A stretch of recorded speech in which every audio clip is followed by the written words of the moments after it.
All right, hey guys, good morning. Good Wednesday morning.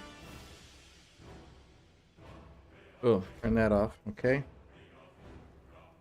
Sorry, I got a little late start with this morning. It's been the last 15 minutes trying to get my character, trying to log into the game. It was working earlier this morning, and then right before I get ready to stream, it of course wasn't working. But we finally get in, so that's good. Good morning, N4R TV.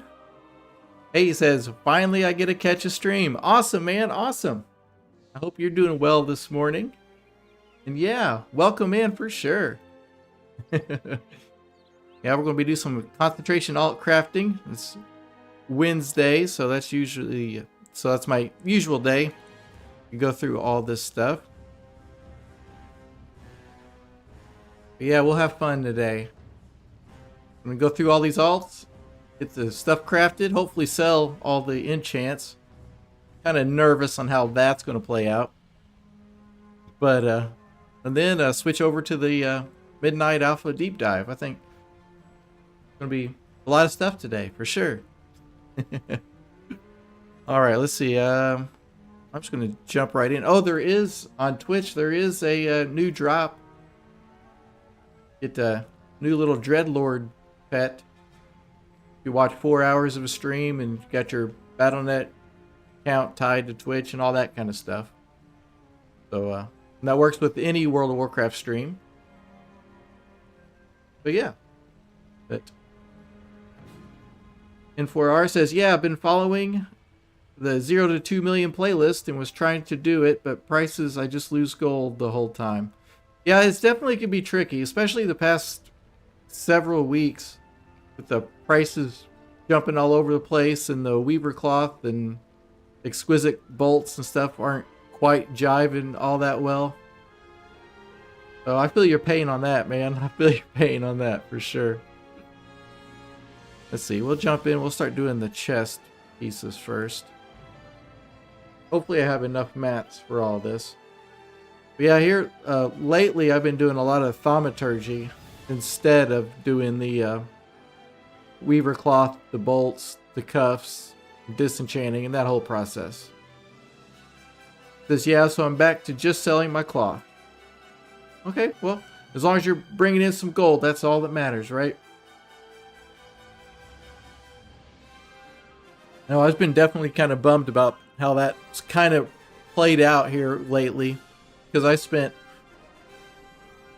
like almost the entire expansion doing just that.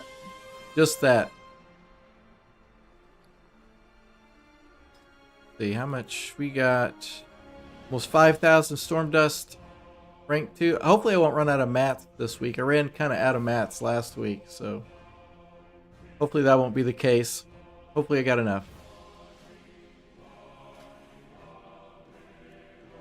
Let's see here. This guy was a chest. Okay, crystalline radiance chest guy. All those, we need to dip that down a bit. I think I do rank 2s on these. And 4R says, yeah, I just spent about 1 million leveling up enchanters and getting their tools. Now I gotta make it all back, lol. Heck yeah, man. Heck yeah. Hopefully it'll come a lot faster than what you expect. Right, we can use all rank 2s on these. And get a concentration under 200. That's what I like to see. Okay, we did the Shattered Essence. Okay, so we just do 4. I'm going to try not to craft any rank 2s by accident today. I've got 2 procs. That's good. One more.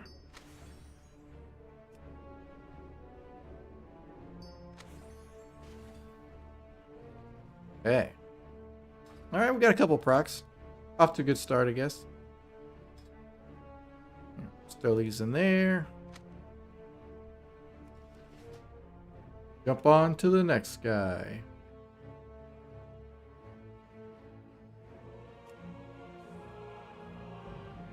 I know this past weekend, like, prices dropping on stuff and everything, and kind of made me a little nervous, but so far this week it seems like it's okay.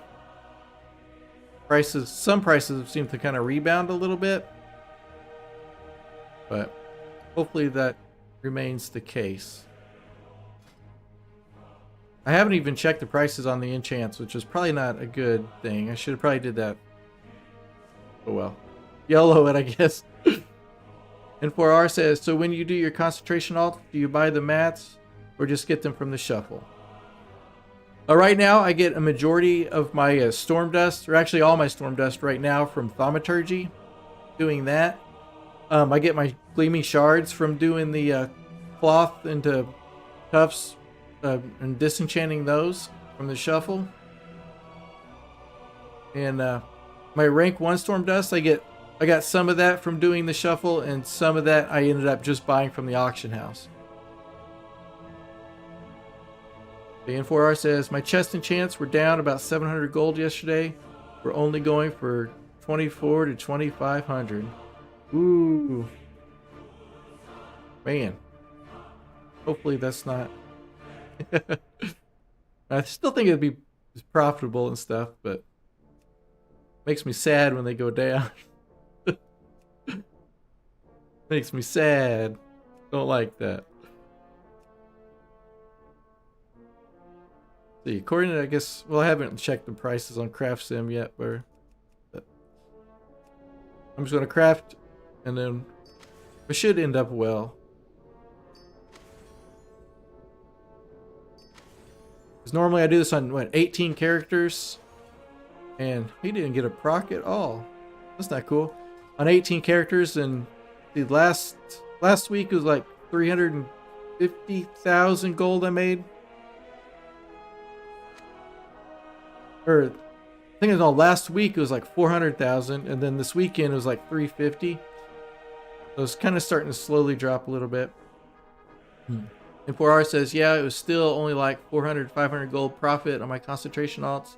But I was buying everything with the epic crystals because they still have a bunch from leveling the enchanters because I did Dark Moon decks. So catch up. Nice. Heck yeah. It's always good to get like extra stuff. You know, like double duty on some of that stuff, like the Dark Moon decks. You can use the shards for other stuff.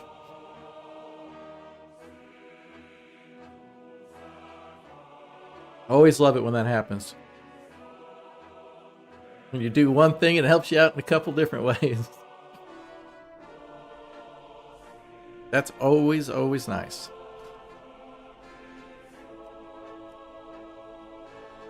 Boom, boom, boom. Better that.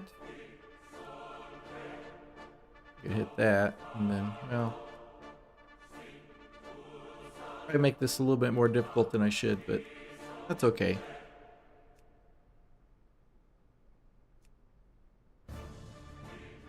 I guess according to the last time I scanned or looked at it, like, it shows like 859 gold profit each. Which, I mean, you know, it's not the best, but I'll take it. 1, 2,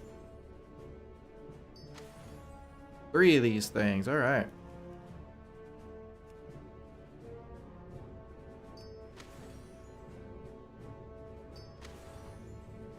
Come on, come on.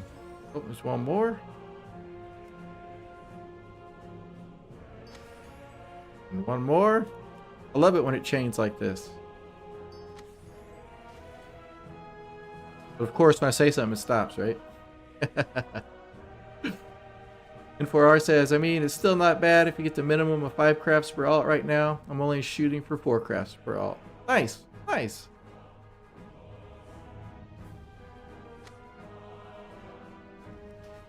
Heck yeah. Alright, Radiant Chest's done. Let's do the Council's Intellect.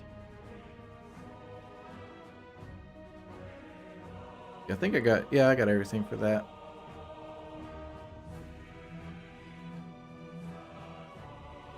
Vance, good morning. Welcome in, man. Hopefully you're doing well this morning.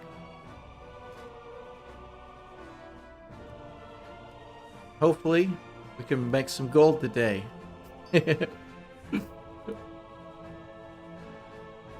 Wait, okay. Yeah, that's right. Okay. All right. Let's see. Click that. And back that to a rank 2. Put that as a rank 2. We'll keep it as a rank 3. Okay.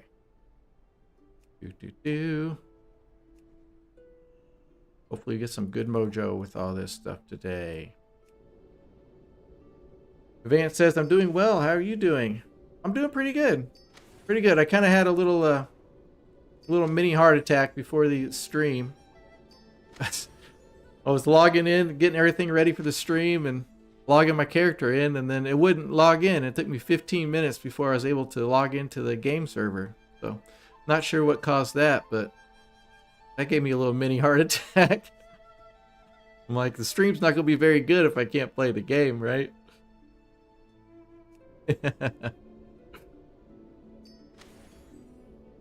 But we fixed it, but I guess I got lucky.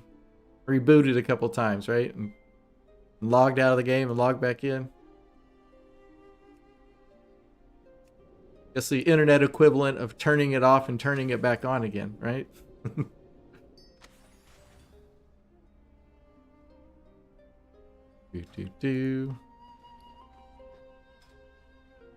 Oh, yeah.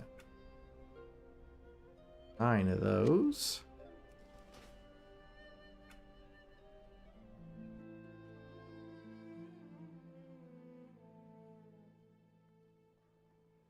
Okay, let's jump to the weapons.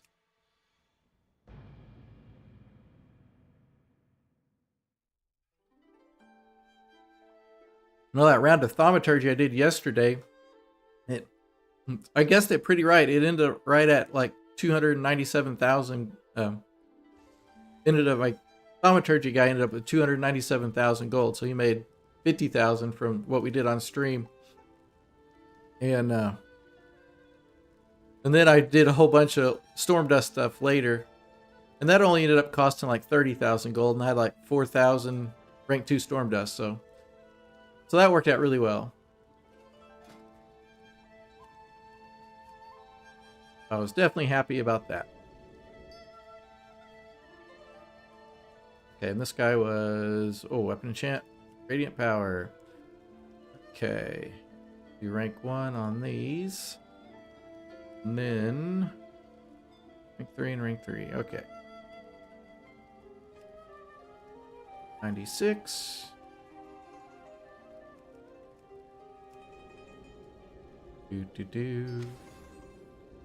Right.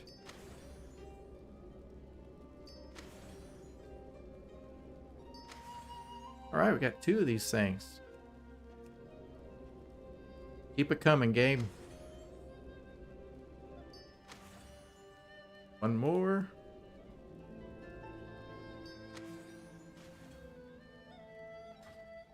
Right. Got some so far. I feel like I'm flying through these today. Which is good. Faster we get them done, faster we can hopefully get them sold. Vance says, do you think the enchant prices will continue to get low, or continues getting lower? Maybe it's worth holding enchants to when it get up again? I don't know, honestly. I feel like, I don't know, I feel like they probably like a slow decline on them from here on out, with kind of what I'm kind of thinking. But what I always like doing in the game is I don't really like stockpiling stuff. So I usually, like, as soon as I get items to sell, I just want to get it gone as quickly as possible to kind of avoid the, price fluctuations and stuff. But I know Alexi last week was talking about like Wednesday nights are usually the prices tend to go up a little bit and stuff like that. Or Saturdays they kind of do. But it kind of just depends. But I personally I like to just get rid of stuff as soon as I get it.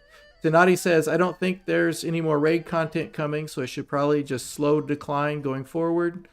They'll be profitable, but will sell for less over time. Stockpiling now at the end of an expansion for consumables like that is pretty much useless. There you go. Thanks for that, Sinati.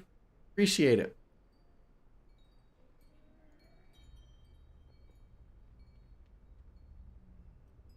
And N4R says, never sell Sunday, Monday, Tuesday. Highest prices are Wednesday and Thursday when people aren't dumping their stock from farming over the weekend. Nice, nice.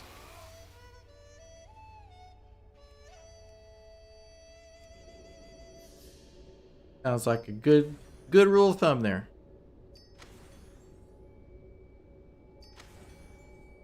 So we got 2 procs on this one so far. Maybe we'll get more. One more. Then one more. There we go. Oh, oh gosh. Oh my gosh, I never actually looked at that before. It's gross. Little menu is gross. Not a fan of that.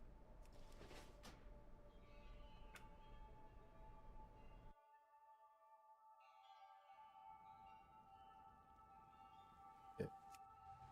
Do these 2 guys.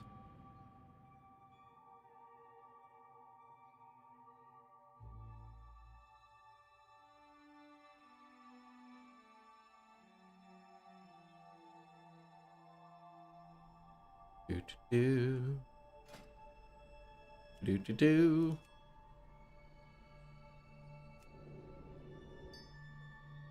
See. It was fiery, right? Yeah.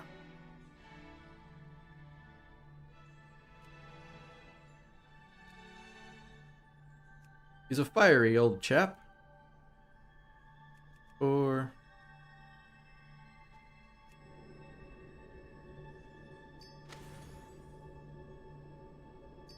do.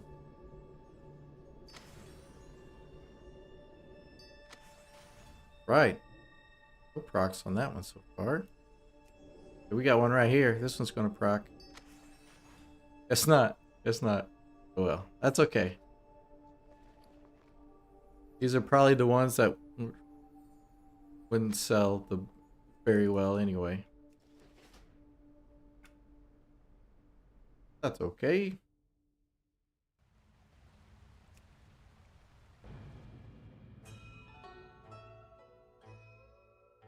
I think what last week went and got a bunch of potions on these guys, so they should be good.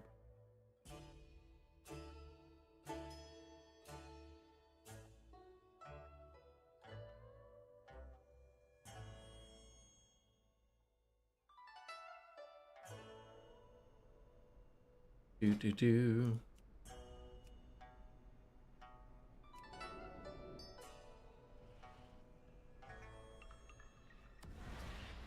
I'm definitely excited for Legion remix. I know I talk about it every single day.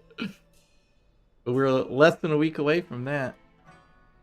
And hopefully we get some good information during the Midnight Alpha deep dive today. We'll see how that goes. One.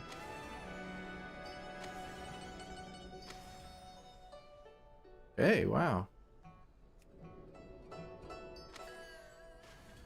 Wow, the Fire Resolve enchants didn't like me today. That's okay.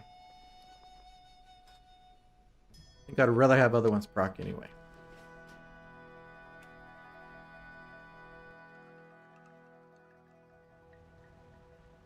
Okay, did the chest, did those.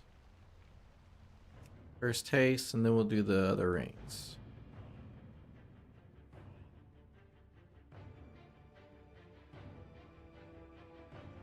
Do, do.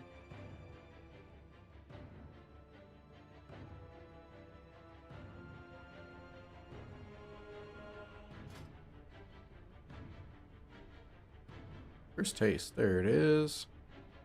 He's got a full concentration. Okay, so the okay, we can do rank 2 on this. Okay, that works. 2, 3, 4, 5. Go. Come on, come on.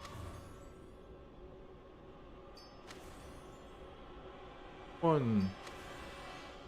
Come on. 2. 2 better than none.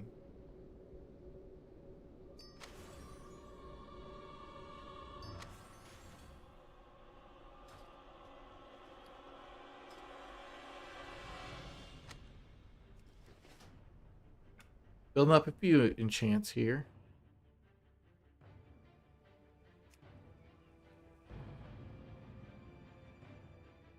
I feel like on Saturday, I think the cursed haste ones were the ones that took me the longest to sell. Took me like almost a whole day, I think. It was kind of interesting because it's what the last Wednesday they went pretty quick.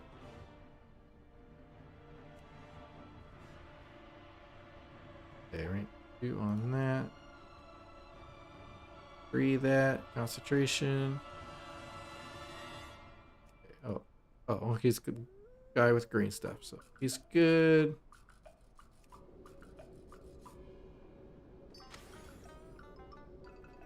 One, 2, come on.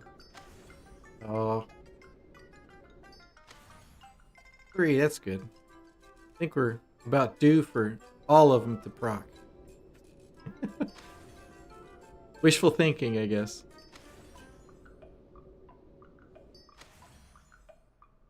Alright, we can do one more. And one more.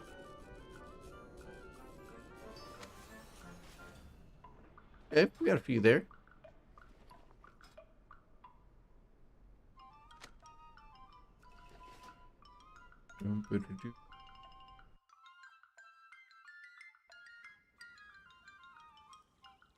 Right.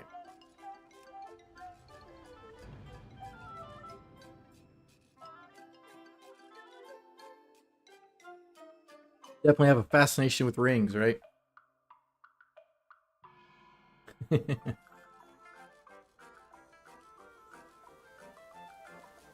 is this guy doing? Oh, this is my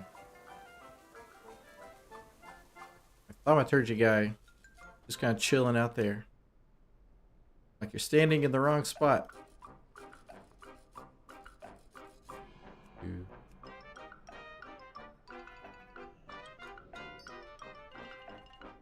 Shatter essence. Paste. He'll do that. He'll do that.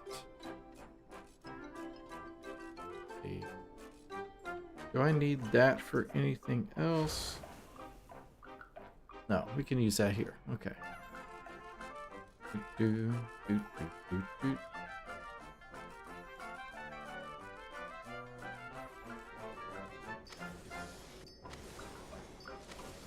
Come on.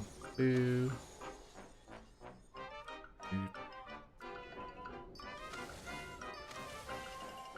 One more. Okay.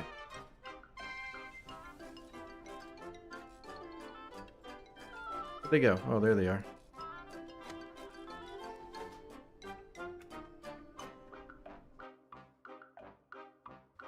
I feel like I'm flying through these guys.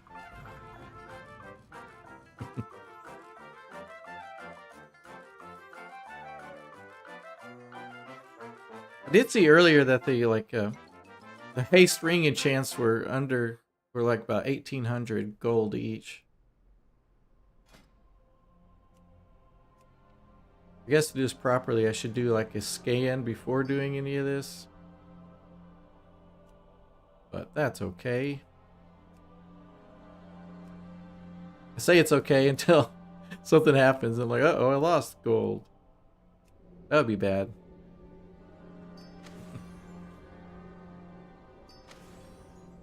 Ooh, come on.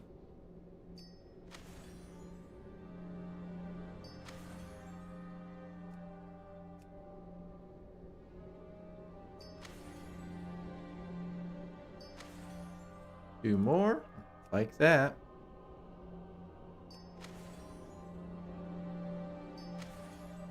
One more. And one more.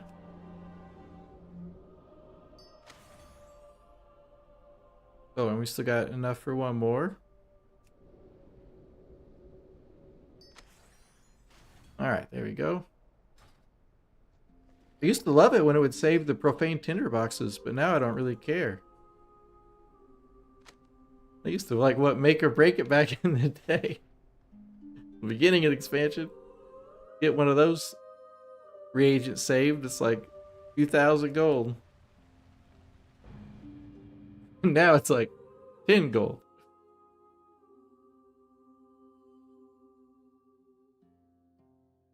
We'll get through this, we'll get all these stuff listed, and then we'll do our one shot at the Brewfest mount. That whole thing will make me nervous as usual. Has anyone else been able to get that Brewfest bomber mount? I know Carl, he's got it already. But he's like the only person I've heard of that has gotten it.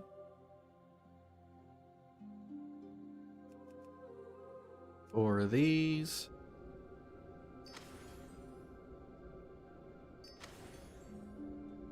Two procs.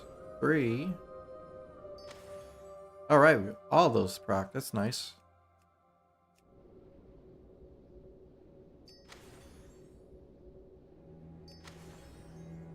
Come on, game.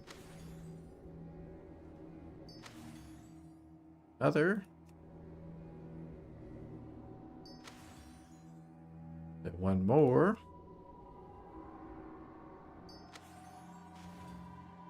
Okay. 10, that's nice. But 29 of those.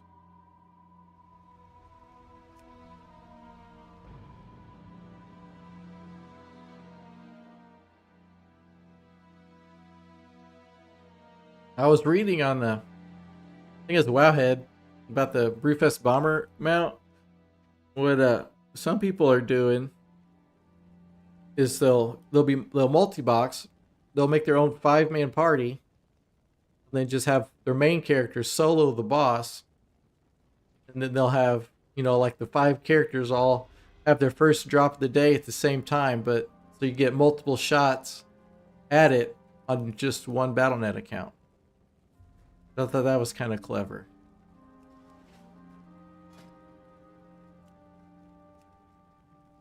You know, like they say, you got 1 shot a day per account.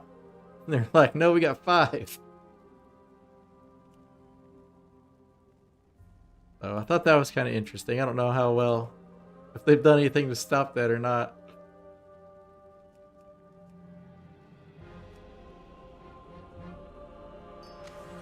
I'll tell you what, the creativity of some people is just crazy when in this game. Okay, 1, 2, 3.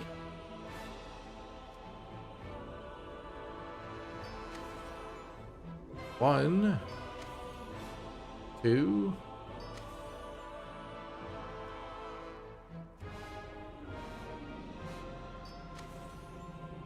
Nice, another one. All right. 2 more.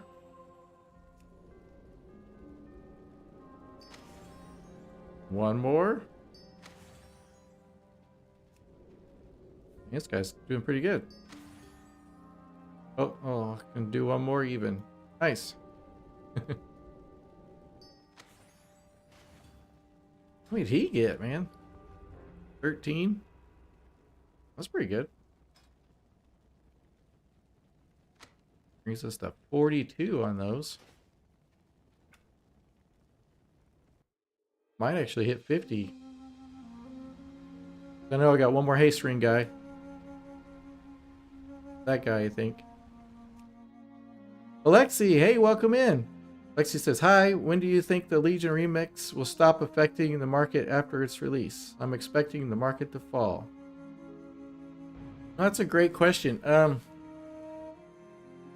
not totally sure. I do...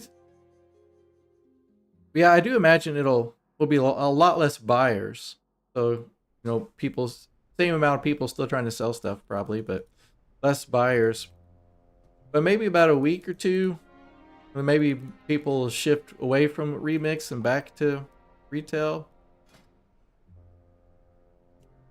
Maybe, or a lot of people might be leveling alts in remix and then come back and have to get those characters geared out and stuff and increase demand, maybe. I don't know.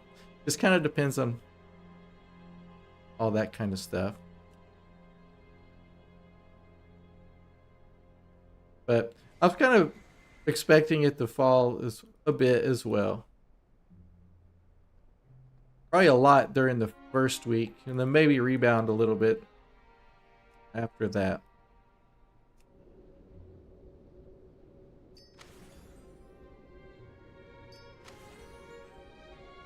Two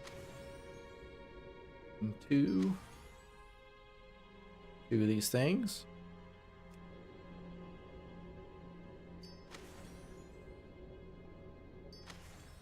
One more. But also it could maybe bring in more people into retail as well. But I wish I paid attention when a mop remix happened to see kind of what happened there. I bet it'll be kind of similar to that in some ways.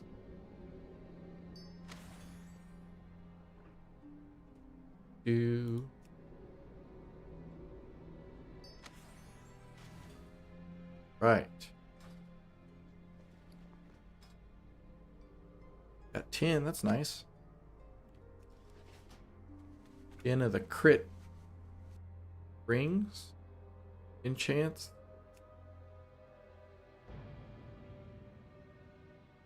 Kind of surprised me some of those still sell, like the crit rings and the mastery rings. It always seems like the haste enchant is like the one that people, like most guides and stuff, tell you to get.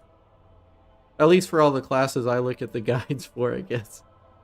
Because there's a lot I don't look at, so. Okay, shatter that. Mastery. Okay. Oh man. The rank 2 dust. Oh well, we'll do a few less on these, I guess.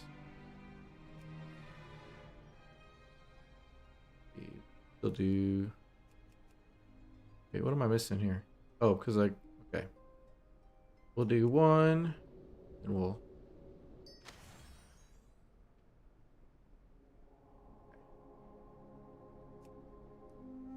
That takes it to 225. Ouch. Oh well, that's okay. 1, 2, 3. Do 2. I'm afraid my math's gonna be wrong and I'm gonna craft the rank 2 by accident. There's 1.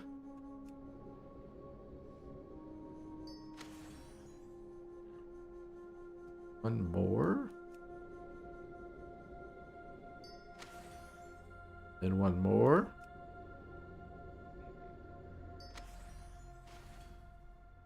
I thought for sure I had plenty of rank 2 dust. I might have used rank 2 dust where I should have used the rank 1 dust elsewhere. Or I just didn't do my math correctly. That's okay. Alright.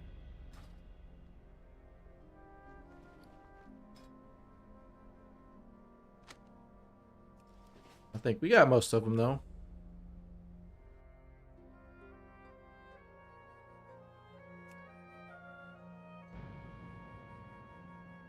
we'll just go by with whatever this goes with. Be a few less enchants, but that's all right.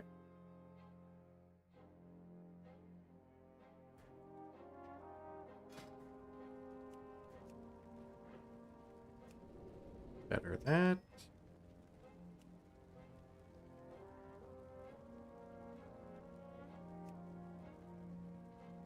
Okay, do that. That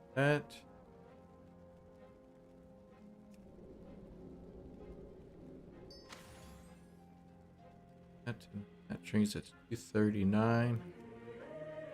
Ugh. Come on, just give me a proc. One, please. Well, there's one. Alright, now give me another. Yeah.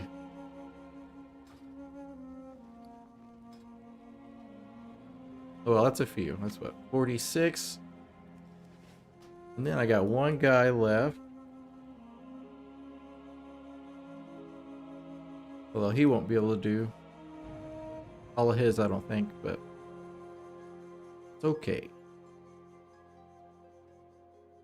So you guys pumped for the midnight alpha information? I'd be even more pumped if I had a key, right? But hopefully we get some good details on, like, on anything really, like anything housing related or profession related. That way, you can kind of plan a little better for things. Okay, and this is, yeah, armor speed guy. I'm not going to craft too many of these, right? 250, so 3.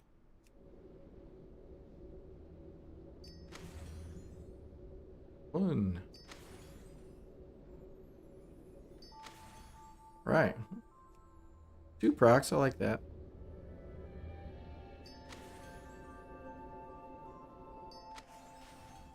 A couple more than I expected there. Always a nice surprise.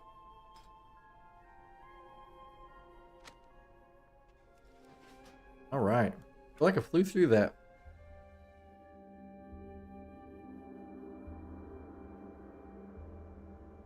Flew through that and I didn't have any rank 2s by accident, so that's good.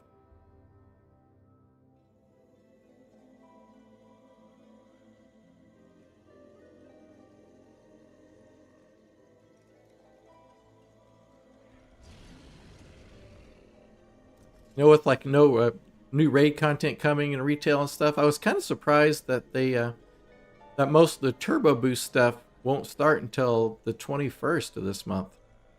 I feel like that was like really far away.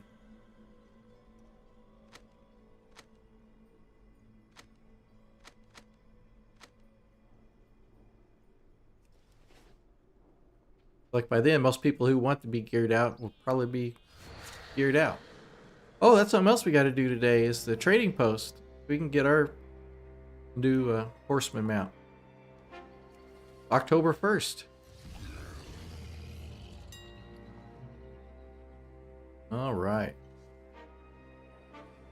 The 1700. That's not 1790s. Not bad. So 18. All right, 3,000. That's good. 2,500. Those have dropped a lot.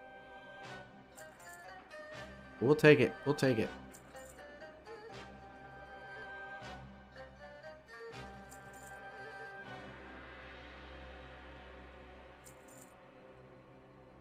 Two. 2,700. Nice. All right, now we just need to sell them all immediately. So far, so good. Well, this isn't looking too good. Cancel that. Relist that.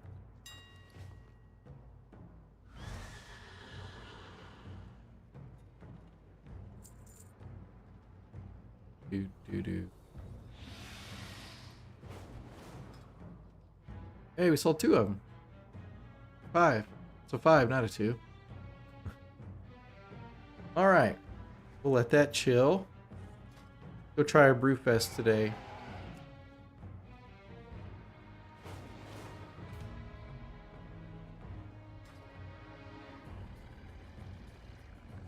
Ooh, come on, Mount.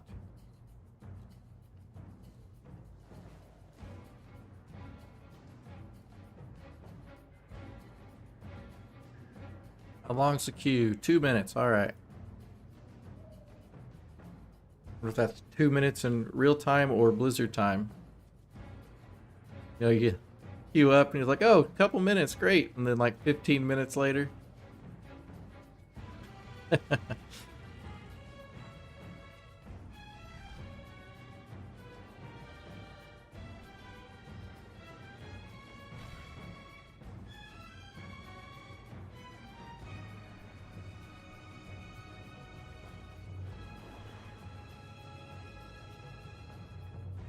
Yeah, it'd be super nice if we could sell all these enchants like quickly. But if we have some left over for tonight, probably wouldn't be bad either.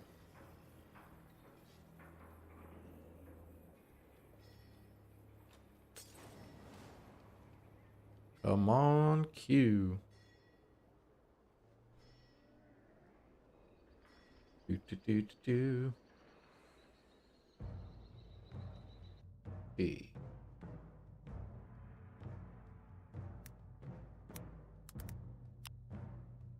Keep expecting some kind of leaks and stuff before the midnight deep dive thing, but it's been pretty quiet. I guess it's good.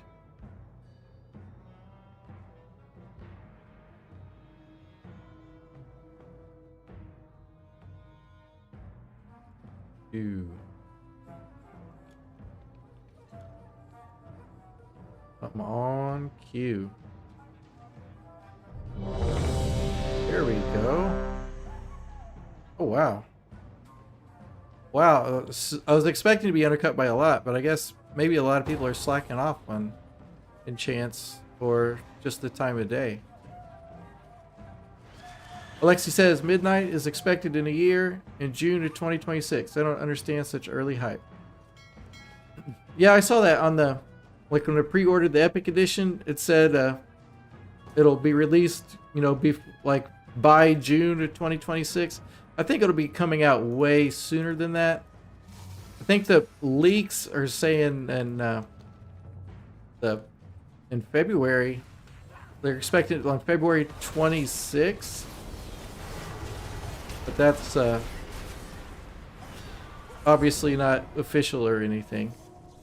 But I imagine it's going to be early next year, way before June.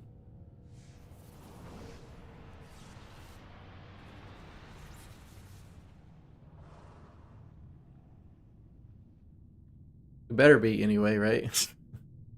You definitely don't want a huge, long patch cycle of just waiting, right? All right, let's see. Come on, Mount. Come on, Mount. Ugh, gosh, no Mount.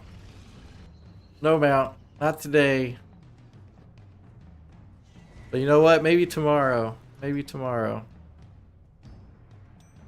Although I'm starting to get short on days left, right? Let's see.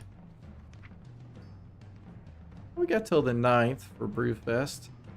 1, 2, 3, 4, 5, 6, 7. Okay, so 7, 8 maybe days.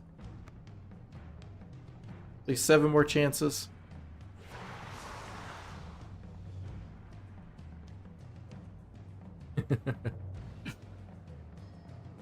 All right.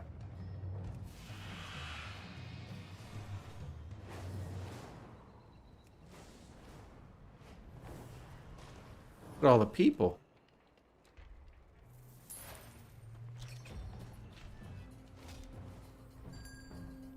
See, yeah, here we go. That one looks so much better than the original one, I think.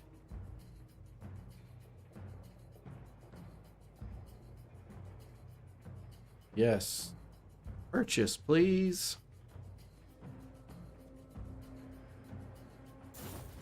Alright, what other mounts we got? That. Oh, that little guy. Sword looks cool. Don't know about all this. Looks kind of different. Let's see.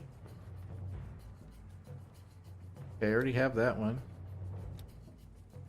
Tail wing. I always thought these were kind of cool. I got one of them, but like I can't really be bothered to get all the different colored ones of those. They're really just... Oh, the other mount is from completing it, I think. Like I'm starting to get caught up on Tinder and stuff. All right. Well, we got the mount. Looking in my bag for it. Where is it? Open the box. There we go.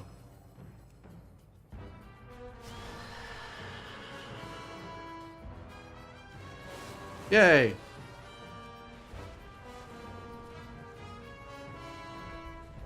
Okay. That one. Look at the other one.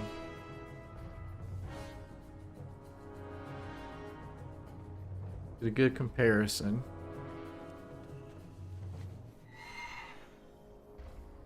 Yeah, I still think I like the new one better. I guess it's not really a fair comparison because this is definitely an older mount, right? But it is what it is. I like it though. It's a mount up on a totally different mount. Let's see. Slowly but steadily selling these enchants.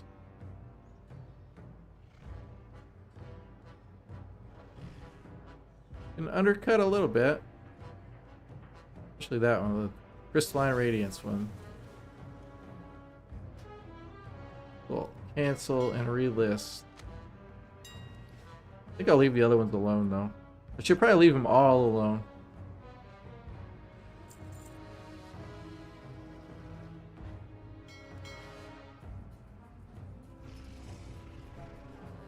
Alright, cool, cool.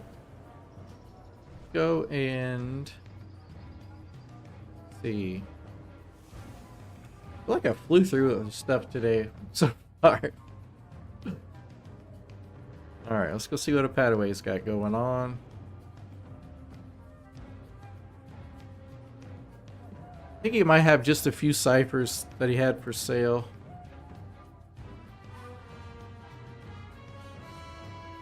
I haven't been crafting ciphers on him for probably the past week, really. Maybe a couple, but let's see. 37. Alright, he finally sold them all that he had.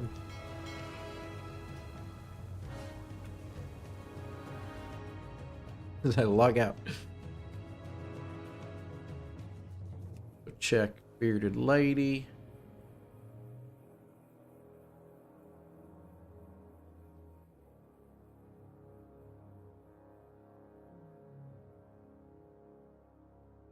Hopefully sells enchants. It should get us at the 8 million gold mark. I'll say we just got 2 million left to go from there. But then at the same time, it's like still 2 million to go. 4 alloys, 126. Ooh, bismuth went way up. Man. It was what, 11, 12 yesterday? That was 15.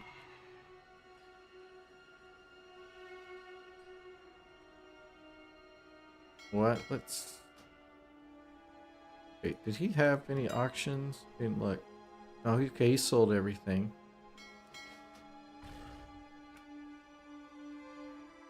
He had 237,000 gold on him yesterday, but I did take 100,000 and scattered it across a little bit yesterday.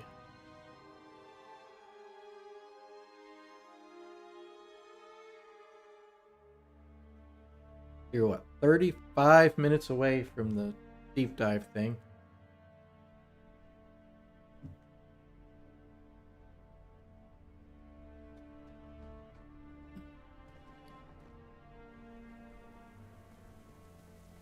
The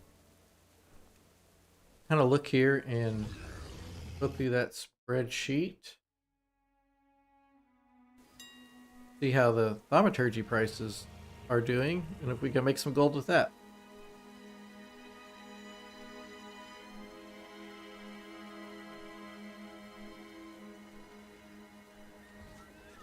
Import that. That in there.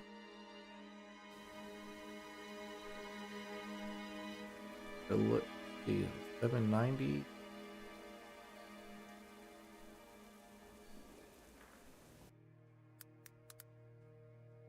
That. 2 bismuth, 1830. Dang. 810. Right. 8, 783, 13.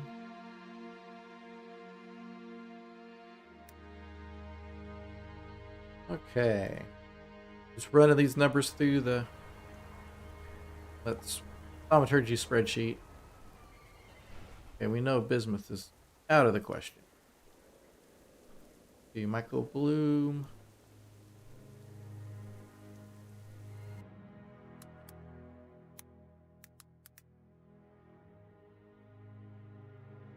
That'll be by that. 737. Can't type today.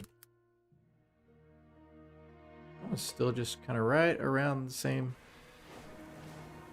And leather.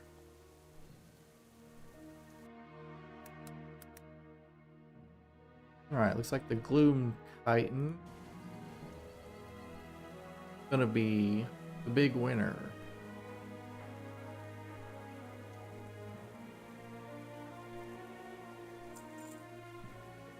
Okay, that should be enough.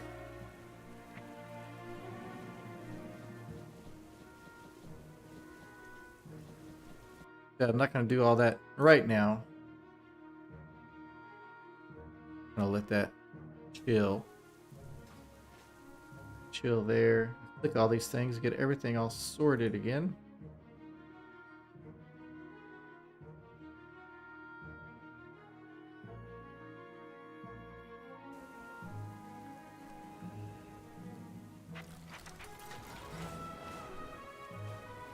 Go get him back to his home. Oh.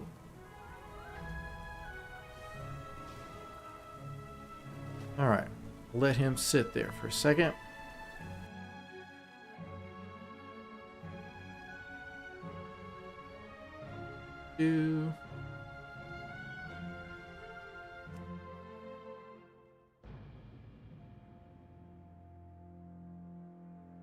Need to do all my delves this week sometime.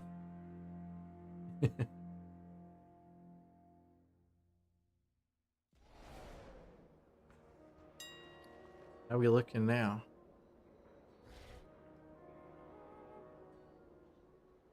Actually, not much. Alright, my poor exquisite weaver cloth bolts, though. Yeah. That's okay. That happens, I guess.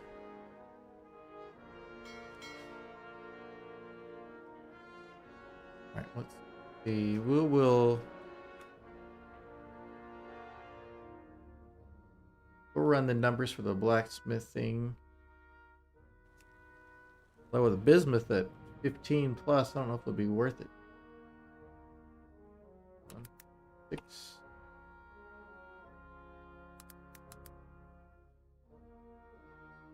Still can be okay.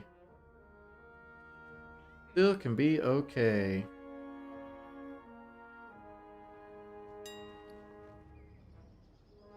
Yeah.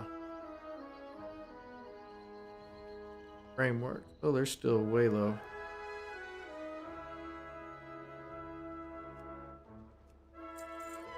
Buy a stack of that.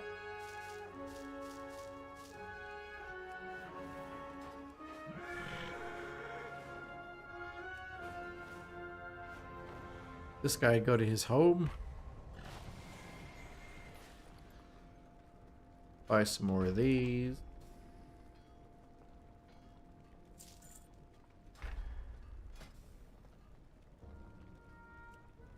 Wait. Oh. Plenty of ignitions. And that.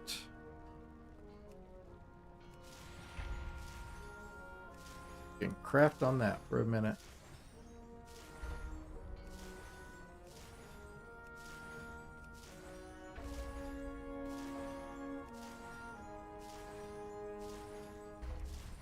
Let him chew on that. And we kind of check out.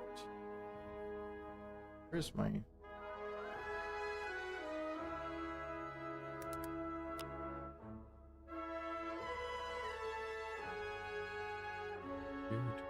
Do.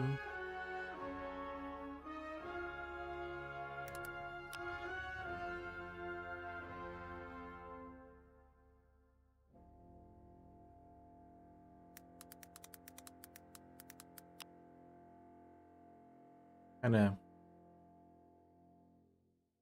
sure everything is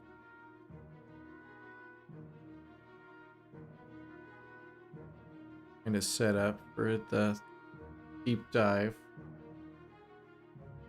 I know, super exciting stuff right now, right?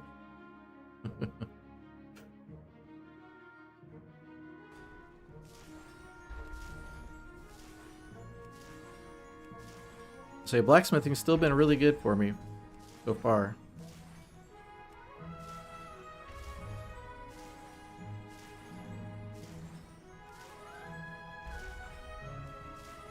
Definitely hoping for the deep dive, hoping for some just anything really to let us know about what we should prep for in terms of housing.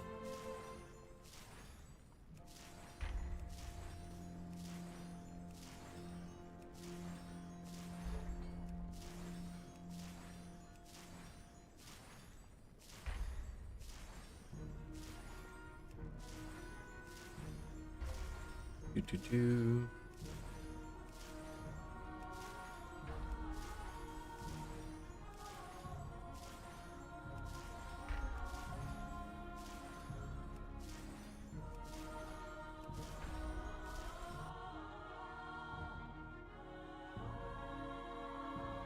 Let's see.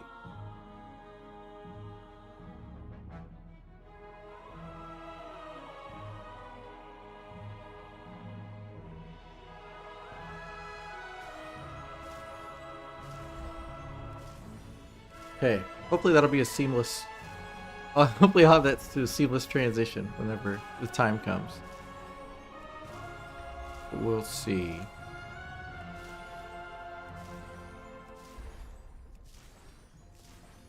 Now, having trouble logging in this morning really kind of threw me off today.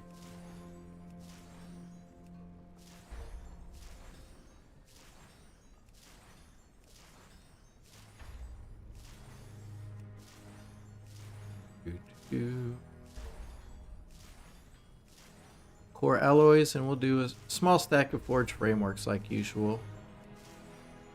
I had a stack of 500 a few days ago, and I was kind of nervous because I kind of slowed down selling a lot.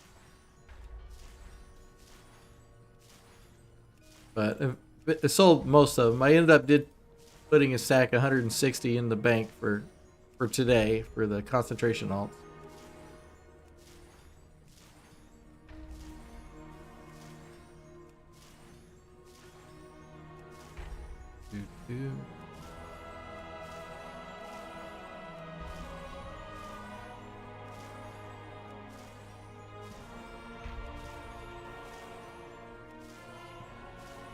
No core alloys.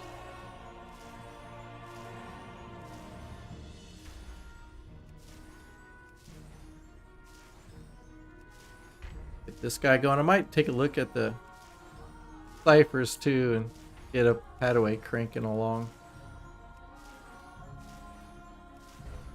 here in a bit.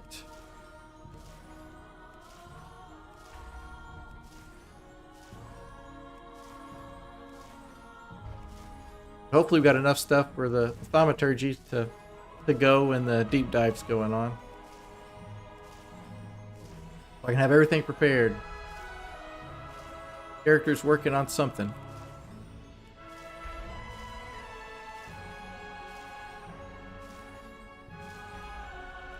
Working on something. Always.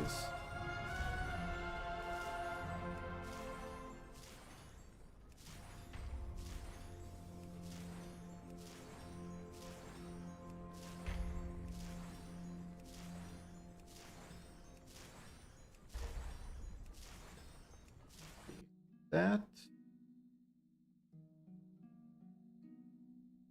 All right, cool.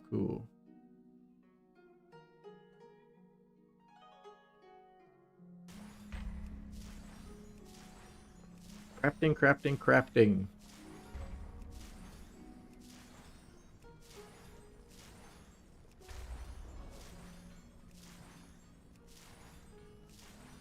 Wonder if I should do my alts on all the for the Brewfest Coda. I wonder what point it's time to start panicking about that one.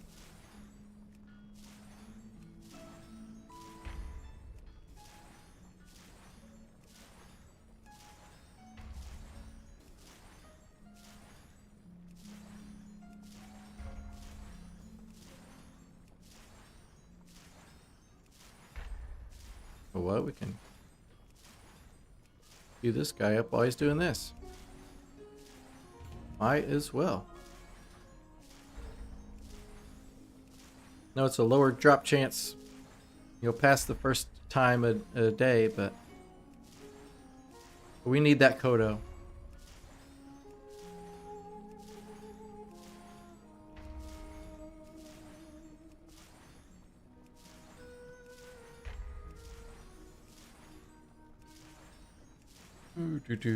Hopefully get in there, somebody will blow boss up and it'll be over really fast.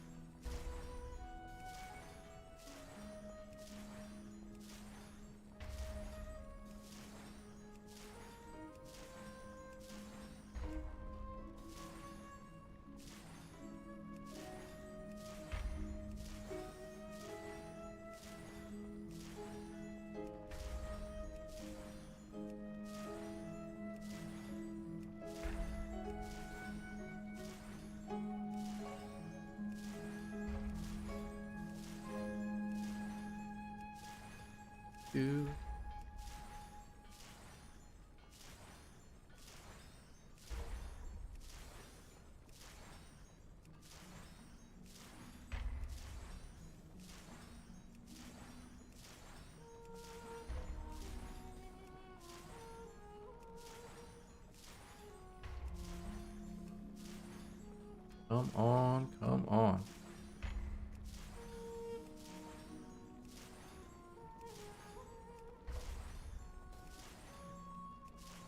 Kind of playing around and looking at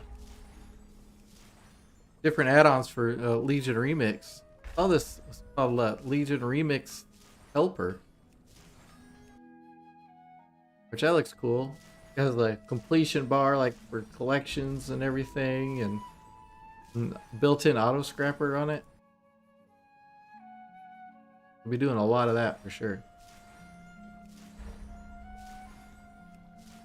It's called Legion Remix Helper.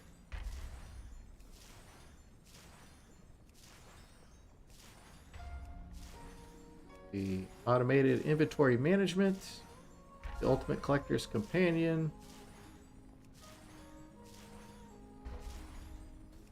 Kind of puts everything that you can collect in one spot, and you can kind of just go from there instead of jumping from vendor to vendor. I guess you click on it, it'll tell you which vendor and stuff you need to buy it from. I'm gonna give that a shot for sure with Remix.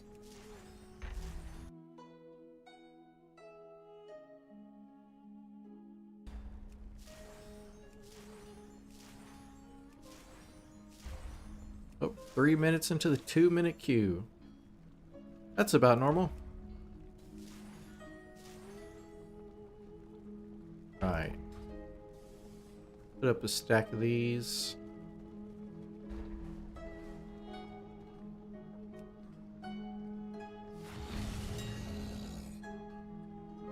These do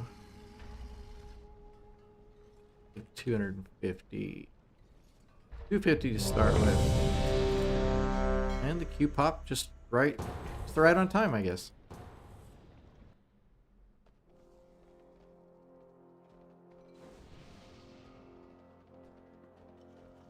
Come on, Kodo. We want that dang Kodo. Been a lot of years.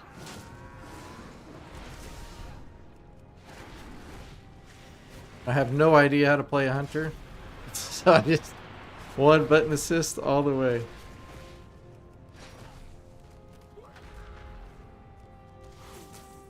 That's okay. Quite alright.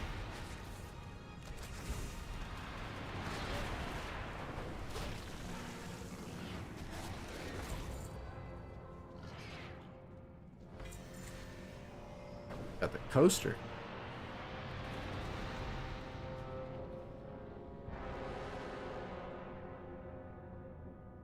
See, let's see. Alright. Oh, Kodo.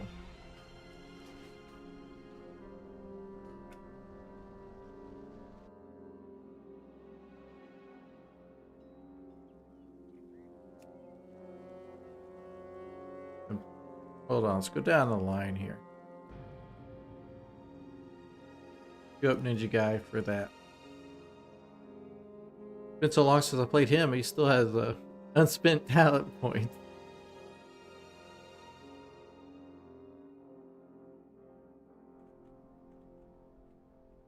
Not cool, but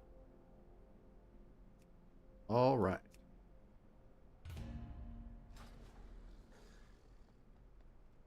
Oh, he's got mail. He have in his mailbox. I don't remember selling anything on him. Oh, Brew of the Month Club. Every time. Of course. Should have never signed up for that. Just kidding. It's kind of cool, I guess.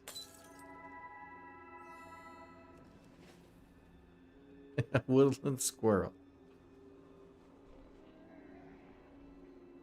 Hello, little guy. Oh.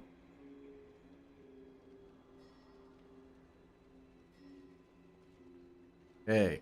Oh, 6 minutes.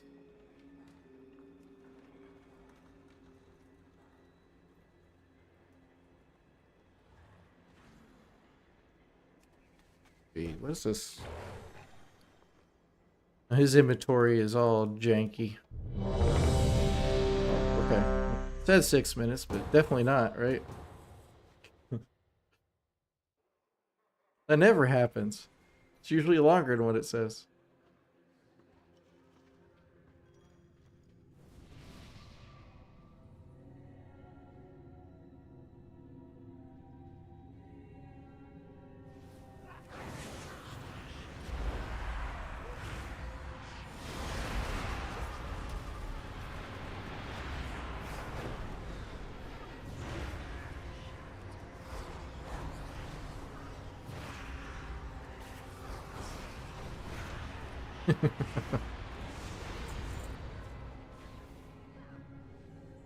Ew.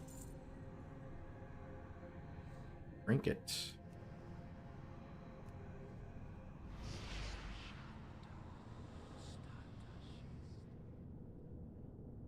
Come on. Come on, Kodo. No.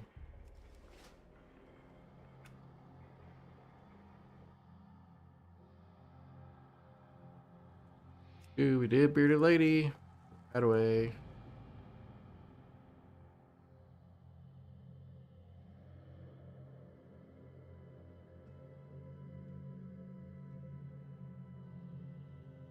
Come on.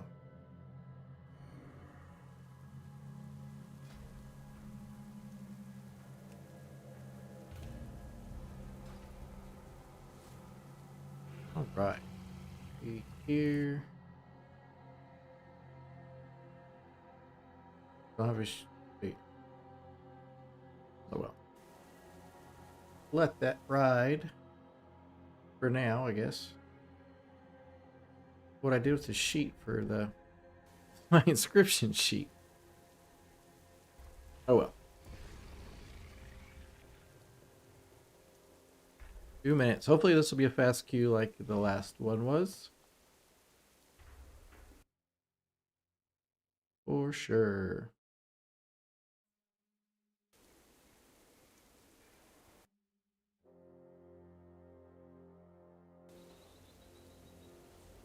I think when we get about 5, or about a little less than 5 minutes, we'll switch over to the deep dive thing.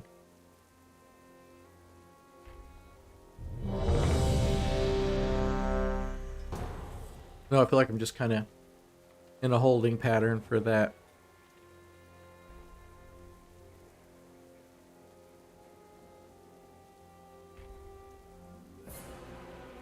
Just need lots of good information. Like information like getting rid of concentration alts. That would be bad. That would be very bad. Hopefully not that information.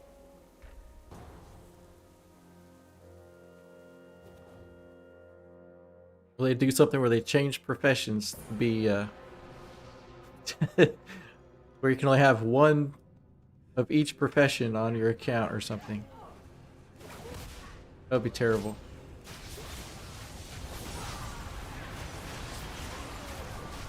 You can tell I know how to play this guy really well because I just did Bladestorm. Always remember that back in PvP days. Good old Bladestorm. Get the warrior to Bladestorm and then kill him.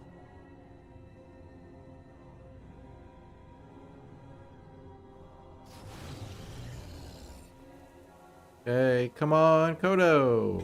No. Right.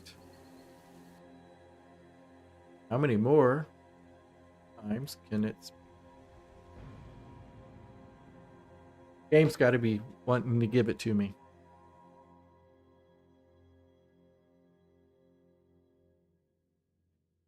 I am glad the queues aren't very long, though. Kind of flying right through them. Flying through them, but since I said that, he's just kind of chilling out halfway on the table.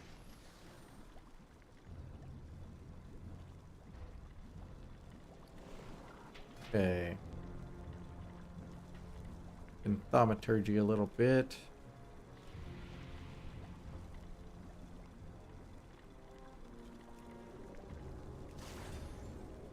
Couple minutes into this, while we wait for the queue. Do.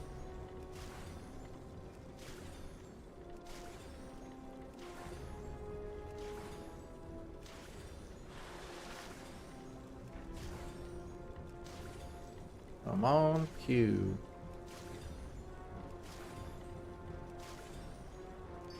Less than a minute in on a 1 minute queue. You know I'm out of things to say whenever I'm talking about the queue times, right? Oh, there we go. All right.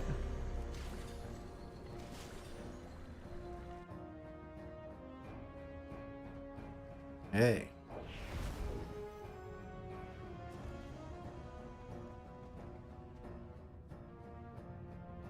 Guy's name, guild name, I need repair.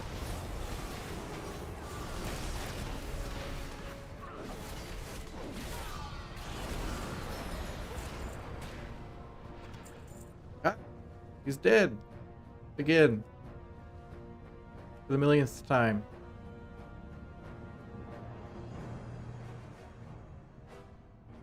Doo-doo-doo. All right, Kodo. No. Okay. Next. Next in line, who we got here? Monopoly B, you're up. You're the man. You can do this.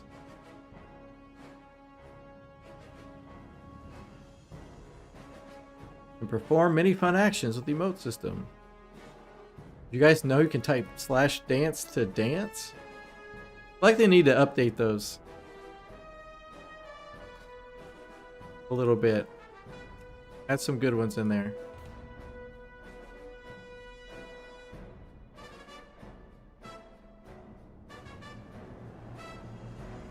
I feel like I'm always learning something, like something new. Doing something a certain way for many years, and then, hey, did you know you could click this instead of doing that process? It's like, oh, wow. They're all just hanging out. Is that like a costume? Yeah, a witch. Revealed as a witch in disguise. Is that like a House In thing, maybe? Oh, I've never seen that before.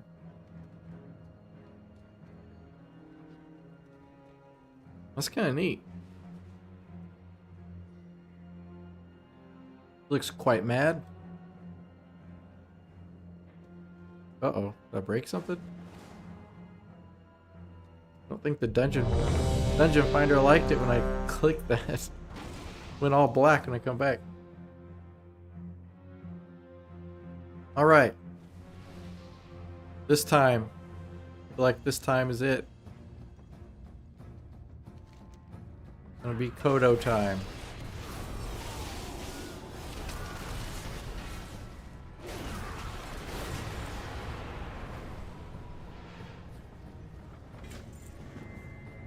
Oh, just got the quest. Leave instance. Oh, come on.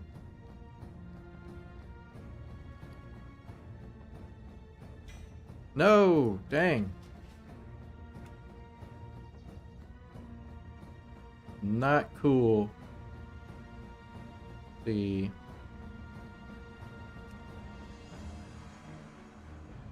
can drop on these guys too, right? Don't have to be max level.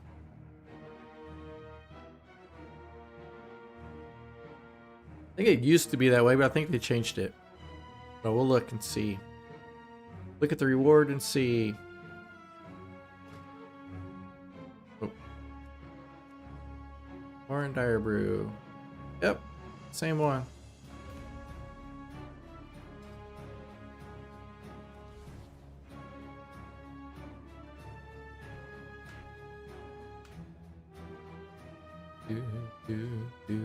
Come on, Q.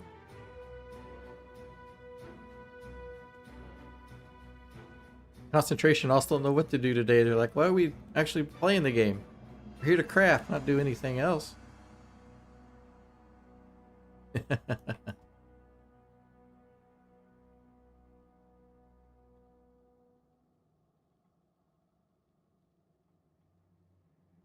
You're about what, 5, 6 minutes away? I think after this we'll switch over to, was there a live stream live yet?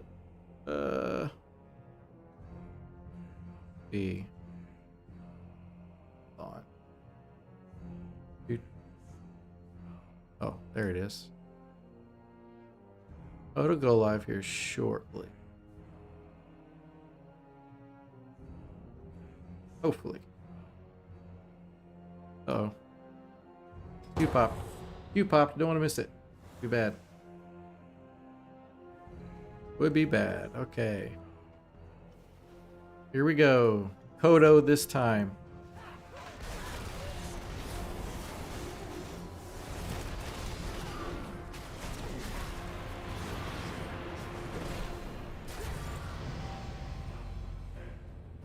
I just level? Yeah.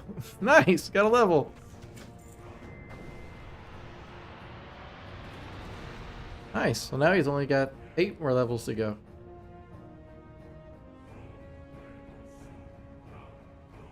Always a nice little bonus. The no Kodo. Right.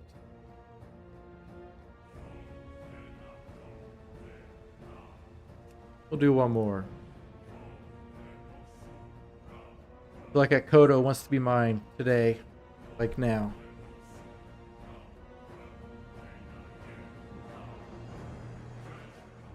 Is there any news that you guys are expecting to learn today? We're just kind of going in it with a kind of open mind. Do.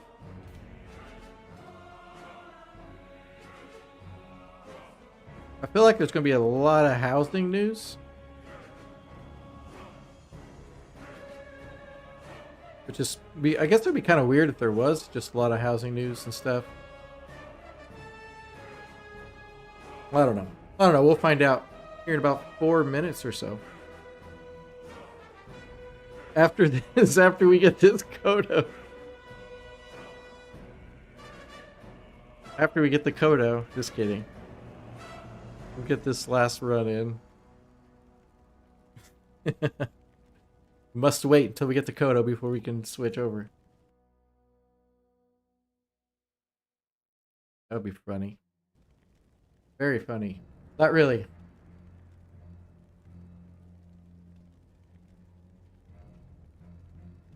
Your Sorrow Spire chilling out. Hello. Welcome to the bank.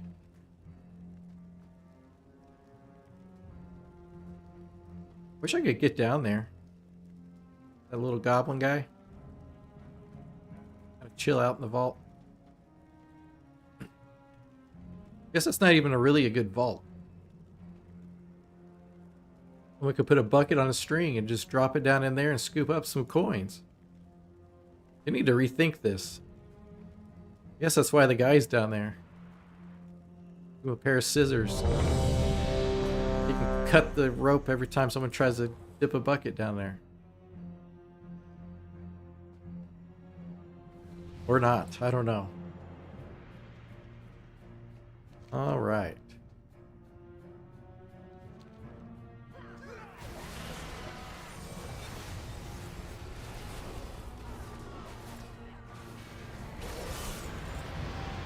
Oh, he leveled too. Oh man, the voice just cracked. That was different. Maybe I should do this every single day on all my guys under level 80. I guess they were all kind of close to level though. All right, Kodo. Oh, God. I saw more stuff pop up and I thought it was it, but no, it's the remote. Ah, God. All right, game. That was a good troll. I thought for sure that was it. Thought for sure that was the time. Got trolled instead. Okay, let's see if this. Oh, let's. We gotta switch this to this. Okay, that worked. The only thing I need to worry about is volume. Got super big. Let's. Where's the one for my face? There it is. Make me a little smaller. A huge improvement there. We'll just hide that for now. There, how's that look? Oh, music. Let's turn the music off. Actually, I will here in just a second.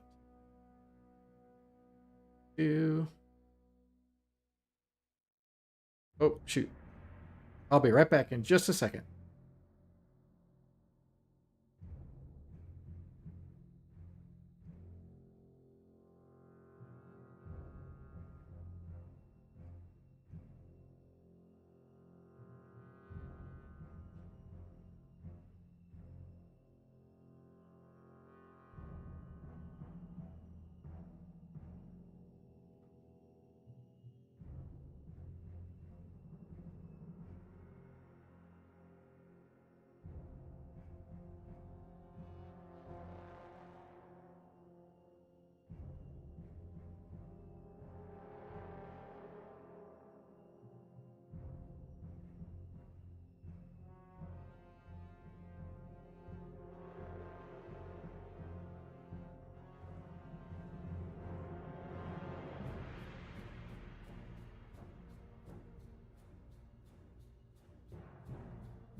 Uh-oh, what did I do? What did I do? Oh gosh, really? To our precious world soul. I So paused it now, by accident. That's as not cool. midnight descends, Oh my god, sorry guys. and the second, darker chapter of our trilogy begins, Xalatath has returned to Azeroth, leading an army known as the Devouring Host, intent on snuffing out the light of the Sunwell and plunging the world into darkness. How's that volume? Is that good? The heroes of Azeroth will be set on a collision course with Xalatath to save not only Hopefully. Azeroth itself, but If everything. it's too loud or too that is. low, just let me know. Levels look okay on OBS, but just let me know in the chat.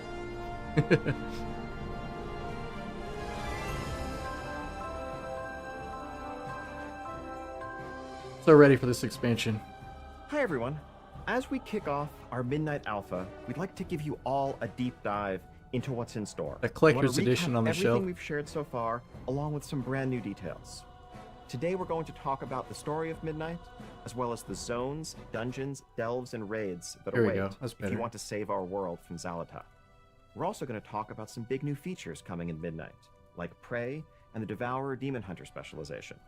And of course, let's not forget housing.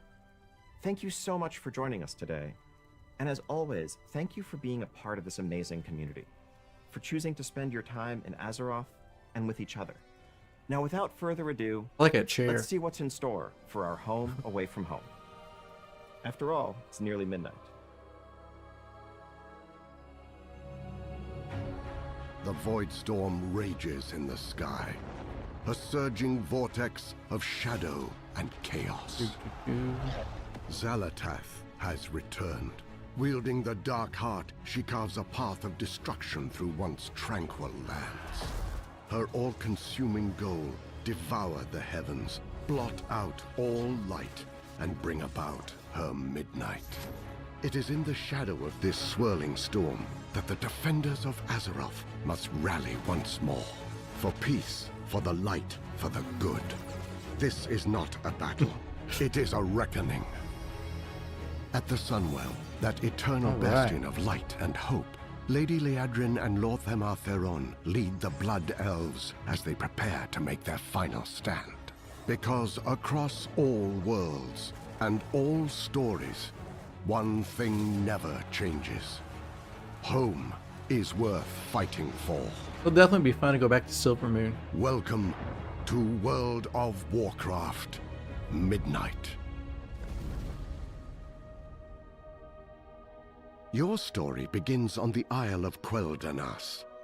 In the immediate aftermath of Xalatath's invasion, the Sunwell surges with light, calling out to all heroes of Azeroth for aid, while the vile creatures of the alpha Void footage. wage a relentless assault in the hopes of extinguishing it once and for all.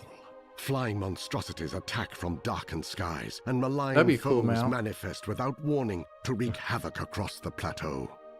Stand true with the champions of Azeroth as they mount a desperate defense against this invasion. For if the Sunwell falls, so too does the world. The defense of the Sunwell leads you directly into Silvermoon City. But not the one you know. The renewed light of the Sunwell symbolizes Silvermoon's revitalization, shining over a city fully restored to a thrumming, living capital. Familiar landmarks gleam with fresh polish, I like the BC while vibes. new areas like the Sanctum of Light and the Garden Oh, of hey, Halo Remembrance Dad. offer Did you countless see how low nooks and enchantments stories are? to explore. Yeah, they were definitely a lot lower. Inside the city walls, A the lot threat of lower today Xalatath's war when we list draws this the stuff for Alliance sale. and Horde into wary cooperation. But With shared spaces yeah, I'm hosting afraid what's common going to happen in services the like next couple trainers, weeks. the auction house, when Remix vendors, hits. and more. That'll definitely be something Around crazy. a third of the city remains off-limits to those under the Lion's banner. So the Alliance allegiant should tread lightly or risk being attacked on sight. I should play Horde. Outside the city walls, In however, Midnight, I guess. is where your role in the fight against the Void really begins to take shape. The strength of the Sunwell infuses Eversong Woods with restorative energy, healing much of the damage of wars past Mana and filling worm. the zone with new growth and new life. All of what you remember of this lush, thriving forest is here. But Eversong is also a reimagined landscape of increased scale and greater beauty. Most noticeably, the Ghostlands and Eversong Woods are now joined into one large zone, which is itself joined to the Eastern Kingdoms. Eversong's flourishing fluorescence is not without complication. Though the Sunwell's light is a boon to Or the how they're going to environment, combine the its two. surging power causes pockets of Gonna light work like bloom, the other, like, small timeline groves of things? light-enriched growth, to experience surges of their own. The light bloom's rampant propagation, Or this is gonna be if completely left different unchecked, zone. threatens to smother all Oh. life under an overgrown tangle. Your adventures through Eversong will have you investigating the light bloom, dealing with the aftermath of a Hawkstrider chick gone wild, helping a chocobo. suspicious apothecary with questionable motives, untangling the secrets of two feuding nobles, and even getting caught up in a sinister murder plot, alongside Magister Umbric as he works to crack the secrets of the Void. It is up to you how your story progresses beyond Eversong Woods, with 3 available paths you can tackle in any order.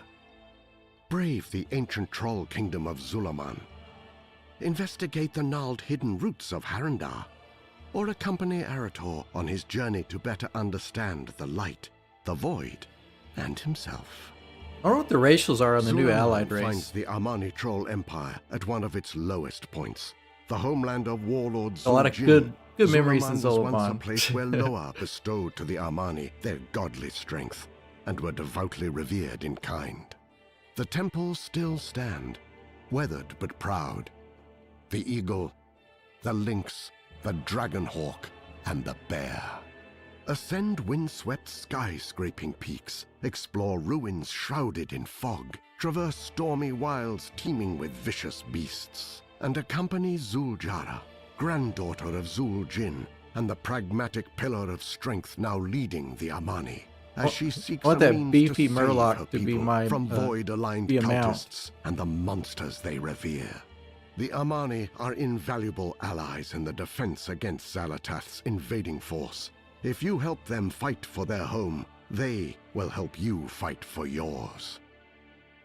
At the confluence of the World Tree's roots lies an impossible primordial jungle known as Harandar. It is here that Azeroth's entire history wraps, twists, and braids, a literal entanglement of all that has been and all that will be. Harandar is a land of magical, powerful growth. Fungal towers, glowing moss bridges, and entire villages sprout from Harandar's wild, organic fabrics. The pulsing heart of this knotted Halo Death tangle says, kind of is the sound like an cradle, AI voice. once It does, the doesn't domain it? of a nascent goddess, long vanished, and now the home of the It Haranir, who have for generations lived secretly under its soothing light. The reclusive Haranir are a proud and insular people. They have long avoided interfering in matters of the world above, but Xalatath's destructive ambition does not stop at the surface, and the Haranir can no longer afford the luxury of neutrality. There is another way you can help with the defense of Azeroth against Xalatath's cruel machinations. Accompany Erator, son of Turalian and Aleria Windrunner, on a continent-spanning You got a journey mohawk. in the hopes of bolstering the Sunwell and strengthening the vanguard of the You got a light. night elf mohawk. This story-driven adventure finds you traveling with Erator as he searches for sacred relics and attempts to peel back the mysteries of the Void, all while grappling with his own relationships to his family and the light. Erator's mission brings new experiences to familiar locations. Defend Light's Hope Chapel from an attack by Scourge forces. Fight through the darkened Nice. corridors of Scarlet Monastery to put Oh, to man. rest those who would pervert the light for their own nefarious Been a long time since I've gain, been in there. and work with Sunwalker Desco in Hammerfall to help Erator in discovering the paladin he aspires to become. Erator's story reaches its climax in the shadow of Blackrock Mountain, where alongside the Sons of Lothar, he must face the weight of his father's legacy and decide once and for all whether he is willing to rise to meet it. The raging center of an unraveling shadowy maelstrom, and the epicenter of Xalatath's power, Void Storm overflows with violence. BC chaos and vibes are hostility. so real with Storm this. fields twist and fold its space. Gravity becomes untethered and tethers again. Insatiable void creatures known as Probably Dongar on purpose, stalk though. the storm, each one as unique and ancient as it is hateful and hungry. They carry on their eternal hunt for power under the black gaze of 3 enormous nexus points, hubs of the malicious dark energy Xal'atath draws upon to fuel her void spar and conduct her unyielding assault against the Sunwell. Join Azeroth's champions and the Void Elves in their quest to understand what powers this storm and stave off its approach. Though much of the world of Midnight lies in the ominous shade of the encroaching There you void, go. Look at that. there is at least one refuge for the weary, the Arcantina. What began as a hidden sanctuary is now a not-so-secret tavern haven for Horde and Alliance alike. A big, cozy space filled by music, chatter, and life. If the void is the bleak and the cold, the Arcantina is its opposite. A warm that looks pretty spark cool. in the heart of every patron. It is a place to gather with friends, find the perfect comfy sitting room, or just soak in the atmosphere of a well-traveled watering hole. As a crossway for people of all kinds, the Arcantina also serves as a source of new adventures. Familiar faces stop by here and there, spinning stories and offering quests that send you far across Azeroth in search of relics of the past. Follow the course they set for you to discover a fresh perspective on familiar locations. Xal'atath is determined in her destiny, an unrelenting foe with an army that never sleeps. But you can't live every Still in moment his grim wheelchair. resistance. The Arcantina is always That guy here, is should hilarious. you find yourself in need of a little respite. The mysteries of the origins of the Void and the knowledge and power to stop it are not to be found only on the surface. For true deliverance, as always, hides in snarled labyrinths, looming temples, deadly ruins. These delves, dungeons, and raids are the real font of power, the sacred and defiled spaces from which strength is not just earned, but taken. Across this void-darkened world Delves. hide Go be myriad delves. delves overflowing with incalculable danger. That guy looked Located cool. on the Isle of Quel'Danas, Parhelion Plaza is an outdoor delve that drops you into the heart of the defense of the Sunwell. Fight against the surge of the Void's attack by restoring Parhelion's defenses, commanding an artillery of light, ducking into pocket dimensions, and putting down Gladius Slana, a Dominar who uses summoned Voidwalkers as weapons against your stand. Expect to plunge the depths of 9 other delves and 1 seasonal Nemesis delve when Midnight launches. You do not have to face these delves alone. Valeera Sanguinar is a powerful new companion with a rogue-minded approach to problem-solving. As a DPS, her killing spree ability has her moving through the shadows to lash out at multiple enemies. As a healer, she uses vampiric reaping to rip away the life force of enemies into orbs you can collect to heal. And as a tank, she uses your first mistake to taunt and do damage over time to any enemy that turns their back on her to attack her ally. Valeera is also a prolific provider of poisons that, depending on her role, empower you with more damage, better avoidance, increased speed, and more. I'm gonna miss Bran though. Your adventures in Midnight eventually lead you down darker paths, paths that end in overgrown corridors and ruin-stricken relics, forgotten places of powers best left unstirred. Yet these dungeons promise plunder worthy of the peril, Like that axe. should you have the courage to overcome the challenges within. Windrunner Spire, the former residence of the Windrunner family, haunts the skyline of Eversong Wood's western shore. The strained relationship of its namesake sisters, Varisa, Sylvanas, and Ilaria, imbues its halls with a sullen, spiteful energy. The restless spirits bound to this animosity threaten all who draw near. Among these spirits walks the Windrunner's soul brother, Lirith, who needs your help in quelling this restlessness and clearing his once great home of hate. Serenity, however, is not so easily claimed. There are other forces that seek dominion over this domain. Emberdawn, a fire-colored dragonhawk, claims the dilapidated gardens of the Spire as a nest That'd be a for fun her mount. young. She is Look good as fiercely a mount. territorial, answering intruders with both talon and flame. The derelict duo comprised of the Banshee Callis and her loyal abomination Latch Always looking at everything lead like, a oh, that'd band be a of great mount. fanatical undead in a hunt for relics tied to Sylvanas. They meet outside interference with a mix of shadowy magic and brute strength. Commander Krolok, a merciless orc who oversaw countless conquests during the Second War that took Lirith Windrunner's life, stalks the Spire with an insatiable bloodlust. Since being slain in vengeance by Alleria, Krolok knows only torment and the desire to pass it on. The restless heart, a concentrated whirlwind of grief and suffering born from the conflict of the Windrunner sisters, envelops all who remain in turbulent turmoil. This swirling specter takes the form of a ranger, combining the power of the wind with volleys of arrows to cut down the uninvited. Windrunner Spire was, at one point, a living embodiment of family and of legacy. With the help of Lirith and your allies, you can make it so once more. 7 more dungeons await you in Midnight, each one crawling with the Cutthroat and the Craven.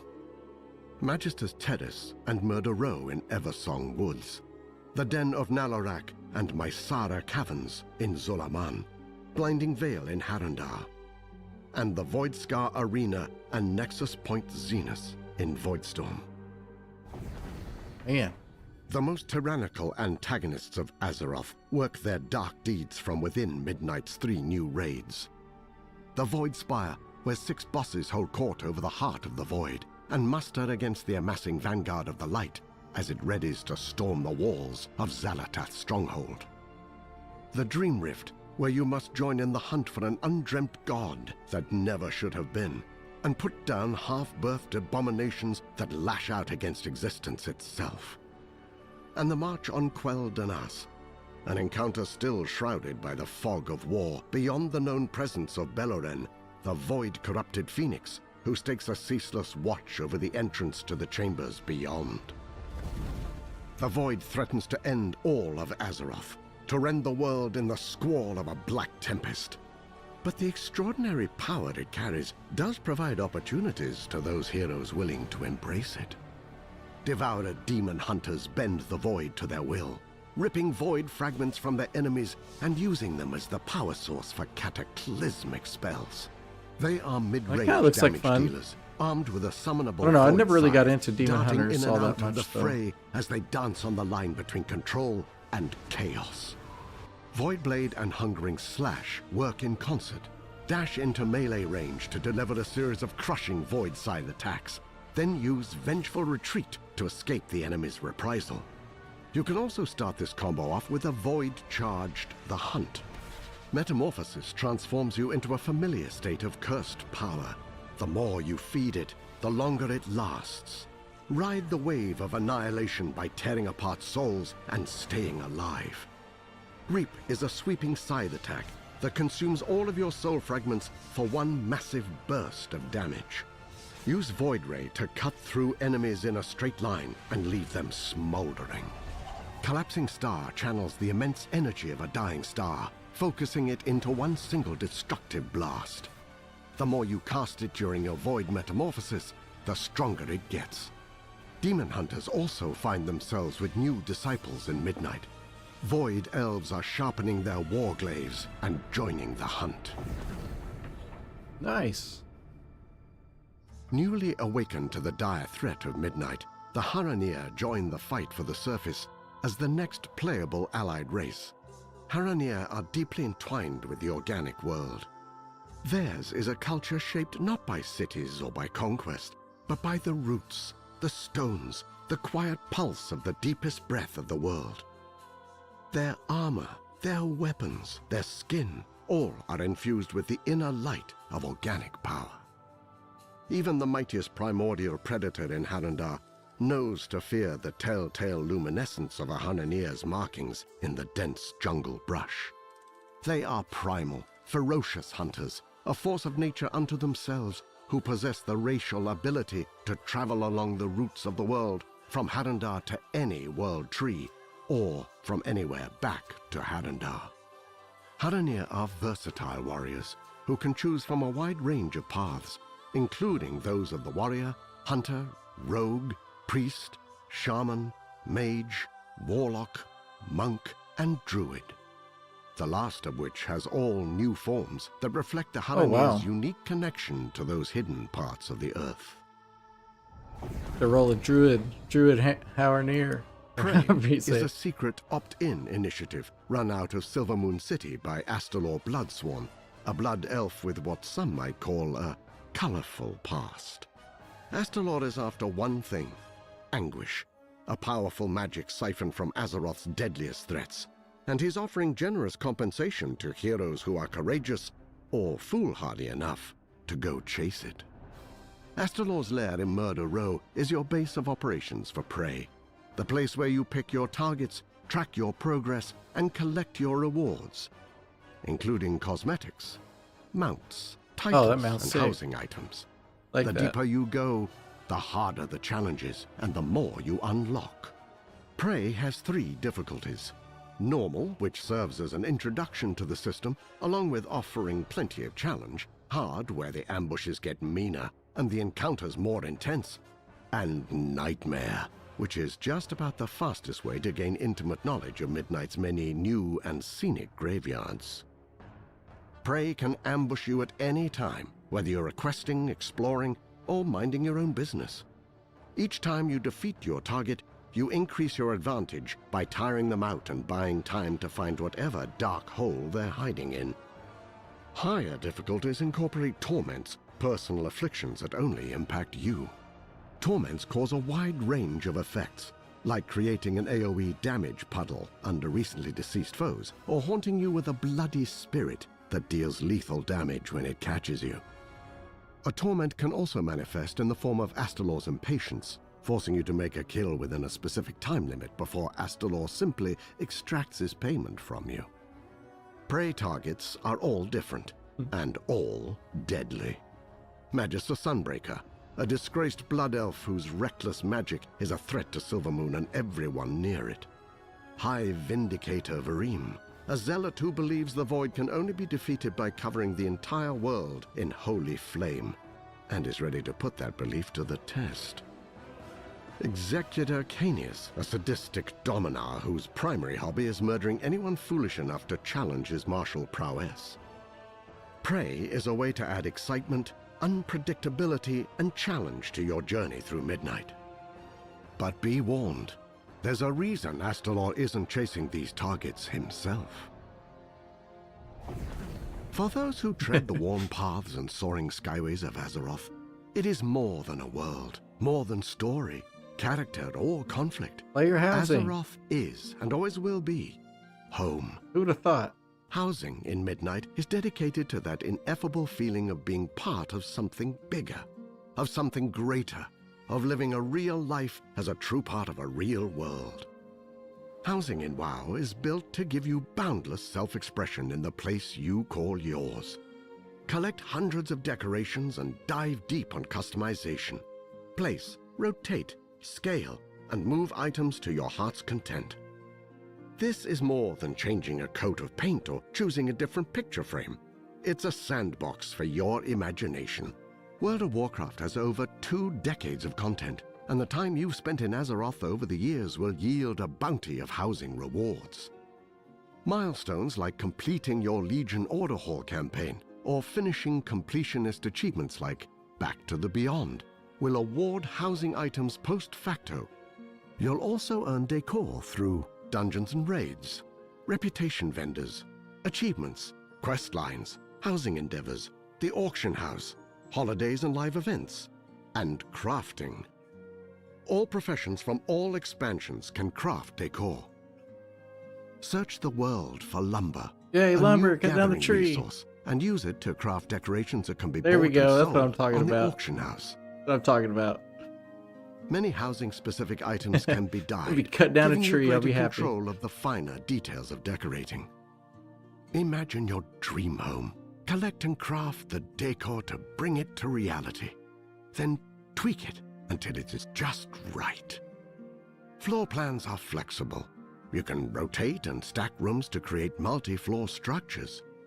A variety of room types and shapes are available, including normal squares and rectangles, L and T hallways, as well as some more fantastical configurations. Advanced mode takes the toolset even further, allowing you to adjust each piece of decor exactly as you want. Rotate, float, scale, and more to make your home a perfect reflection of your taste. And that's just the inside. The outside of your house is also customizable.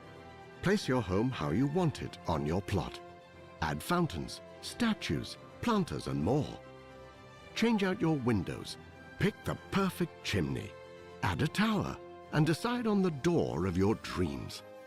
Exterior plots also have the same advanced mode as interiors for even more modification. At Midnight's official launch, you'll have a choice between exterior themes based on orcs, humans, blood elves, and night elves. These aren't just skins. They're full architectural styles with unique customization options. Orc homes feature hide rooftops, bonfires, and rugged surfaces. Human homes are rustic, with sturdy stone walls, warm wooden floors, and colorful banners. Level up your house to unlock more flexibility. New rooms and floors, bigger house sizes, increases in the number of spots for decor, and more. Every house is in a shared zone known as a neighborhood, where you and others can show off your homes, build community, and participate in rolling challenges to earn housing rewards. Neighborhoods feature a wide variety of biomes, from spooky forests and coastal plains in Founders Point to lush oases and windswept bluffs in razor-wind shores. All contain different kinds of plots. Some are secluded and quiet, while others are clustered for the socially vibrant. Your neighborhood is faction-coded in its aesthetics, but not faction-exclusive in its residency. You have the choice between two types of neighborhood. Private neighborhoods, where guilds or groups of friends can form their own space. Public neighborhoods, where you'll find a home among friends you haven't met yet. Private neighborhoods come in two varieties: guild neighborhoods, which scale to fit your guild roster, and charter neighborhoods, which are capped at 50 homes and are perfect for tight-knit communities. Endeavors are monthly neighborhood-wide activities that bring everyone together to complete tasks, unlock themed decorations, and contribute to helping your neighborhood evolve. Participate in endeavors to earn House XP and community coupons that give you access to exclusive decor.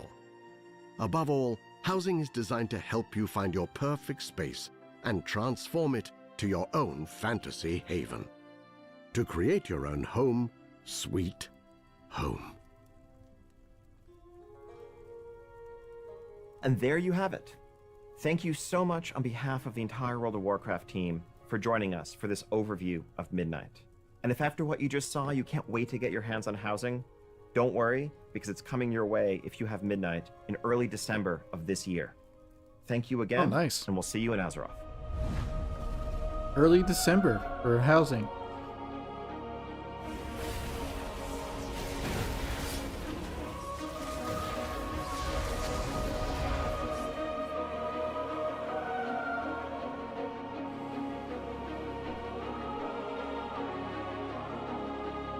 I do like that Exile's Reach update. It'll be nice.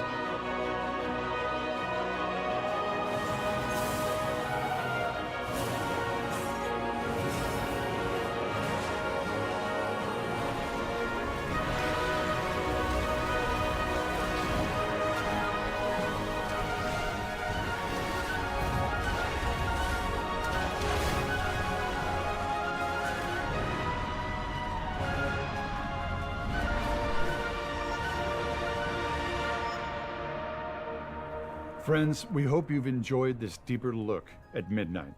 But as you can see, this fight is far from over. The drums of war thunder once again, and Azeroth needs her champions, now more than ever.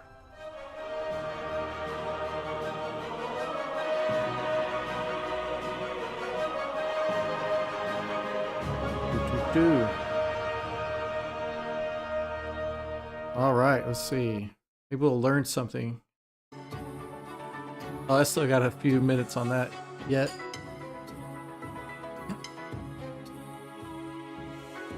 Didn't really see all that new stuff in that though. More like a recap of what stuff that we've already kind of known.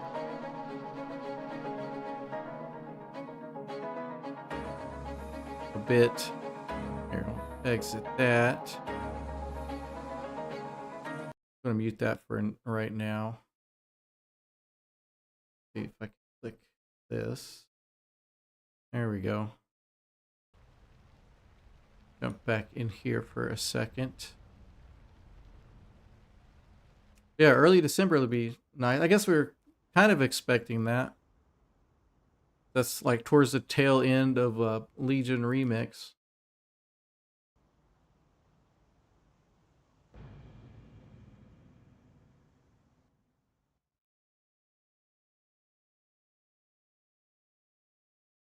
But yeah. Definitely has a lot of BC vibes to it, what I think. What am I doing? Oh, yeah, okay. We'll do another diabrew. Real quick. I'll wait for the Q&A to get going.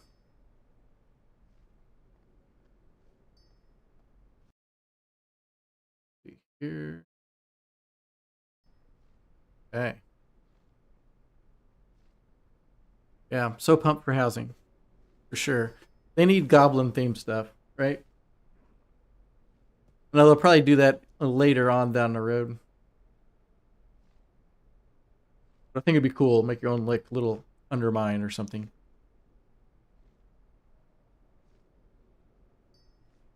DiabloManDan needs his goblin home.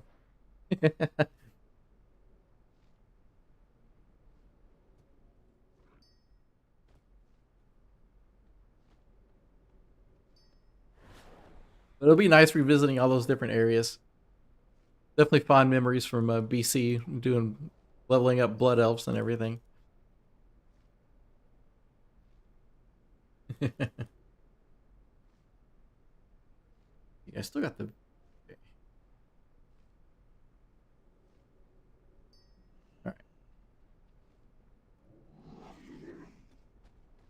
Yeah, that guy's voice did sound kind of like AI. A bit.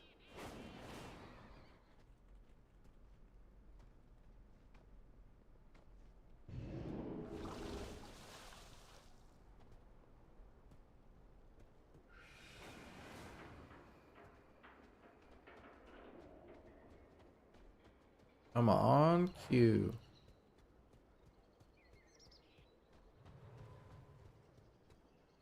Wonder if there'll be housing decor tied to getting this dang Kodo. Yeah, it'd be cool on the outside of your house if you could, have like a stable for some of your mounts and you can display them there. That'd be cool. You have like Invincible hanging out in front of your house. They should do that.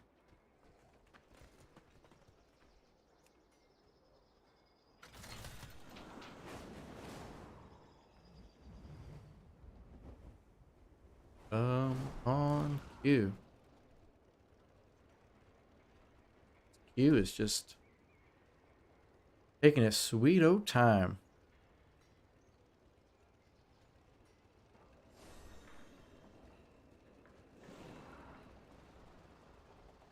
Sweet, sweet old time. Come on.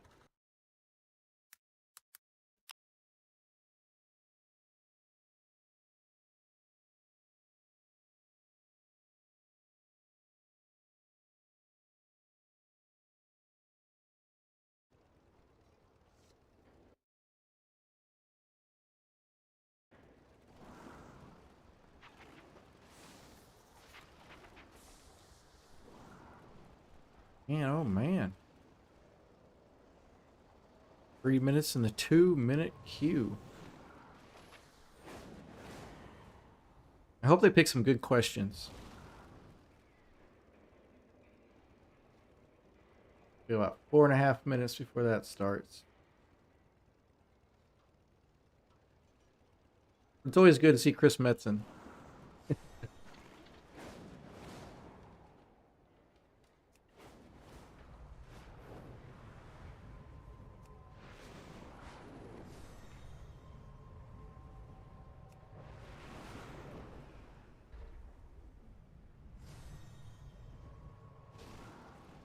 The skywriting streamline.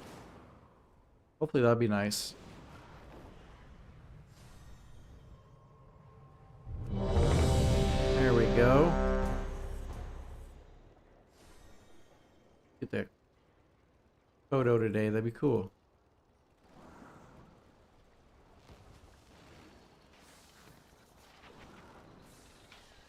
Oh my gosh. Click the button, people. Come on, Mr. Healer. Click the button. Click the button, please. Of course, they're not going to, are they? Do. Oh my gosh, come on.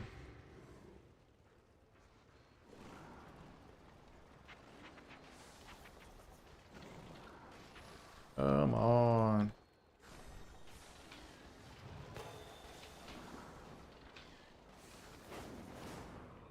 See how much time we got left.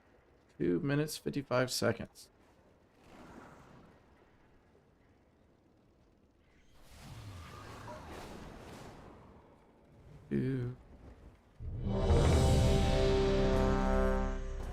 Oh, clicky, clicky. Clicky, clicky, tank.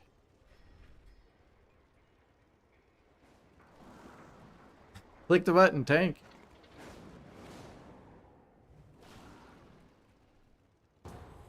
There we go. 225.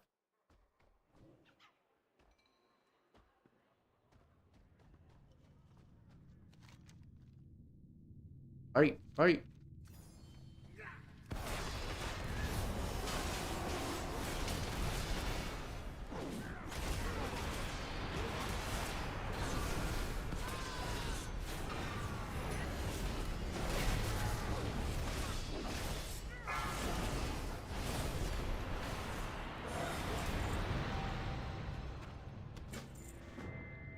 All right. If the game's is gonna troll me like it did, like it did last time. Come on, mount. Kodo, Kodo. No. All right. Go figure. It's about normal, I guess. About 1:30. Let's see. Yeah, we'll get this guy.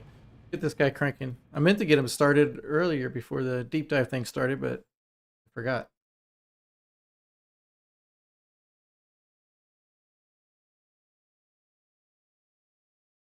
On game goes. Right, we're good on that. Click that. Okay, get crafting. Switch back over.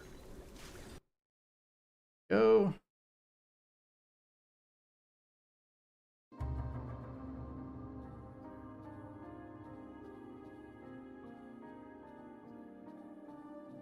Get that big again.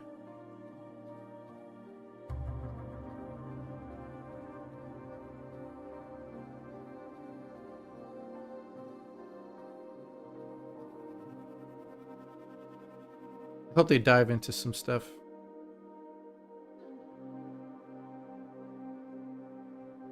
Is that?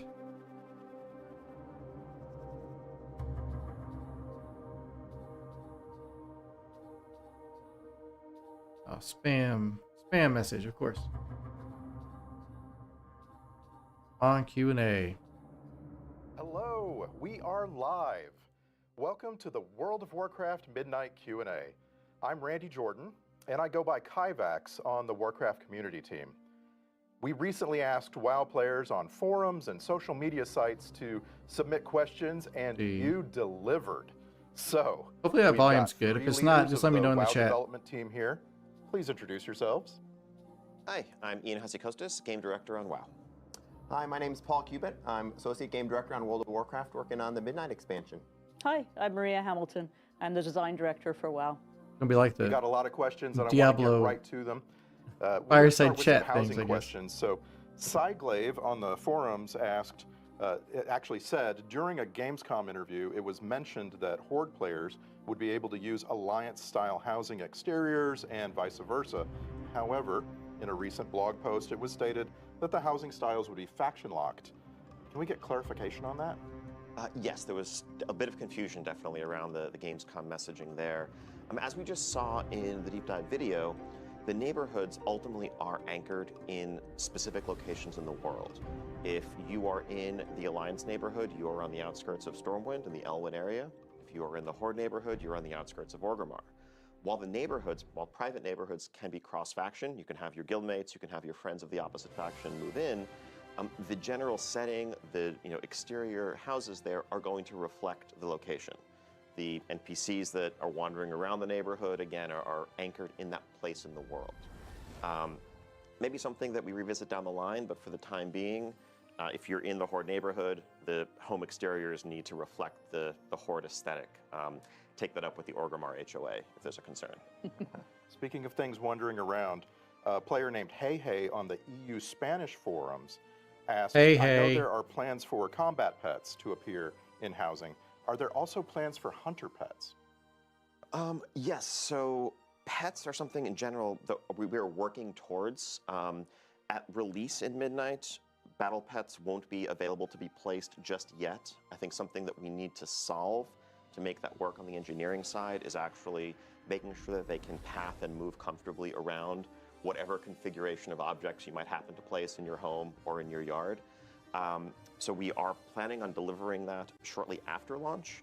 Alongside That'll be that, interesting. we do want to add the ability to place your mounts in your mount collection. There we go. If you want to, have them on a hitching post in your yard, that's something we'd love to deliver as well. Yeah, that's what I just said Hunter earlier. pets are probably trickier. Those are character specific, and housing is an account-wide system really tied to your warband. And so, pulling from a specific character's hunter pet stable would probably be much more challenging. I'll never say never, but that's not in the plans currently. Decor. Bjorky on Reddit asked, how will the trading post housing items work? Let's say there's a chair on the trading post. Will we have to buy the chair multiple times if we want a set of 4 in our house? Will there be a 10-chair bundle for a set price? Or will the purchase give us infinite amount of chairs? This is something we spent a good amount of time thinking about. There's going to be lots of ways that you can get decor starting in 11.2.7 and then into Midnight through achievements, through crafting, through completing just the campaign of Midnight and so on. And we ran into a lot of the same questions that you asked, the person who asked this question. Yes. Yes, and for that reason, we're actually just not going to have them on the trading post. At least for the first few months, there should be plenty of other ways that you could start gathering decor for your house. And then you won't have to make that hard decision between, do I want this chair versus this cool mount or cool transmog? Another question comes from Xanther on the forums. Xanther asked, how will outdoor housing plots work? If I want a certain plot and it's taken, do I have the option to try another instance? Oh yeah, absolutely. Essentially, when you want to move house, you're just going to say, yep, it's time to move. It's all going to get packaged up for you. Paul likes to say that a mage comes along and puts it into an arcane ball for you. Don't know if that's actually, That is what happens. Oh, totally. Okay. And then you can go to wherever you'd like to sort of deploy your house, and it just comes right back out of the bubble, set up exactly how you had it.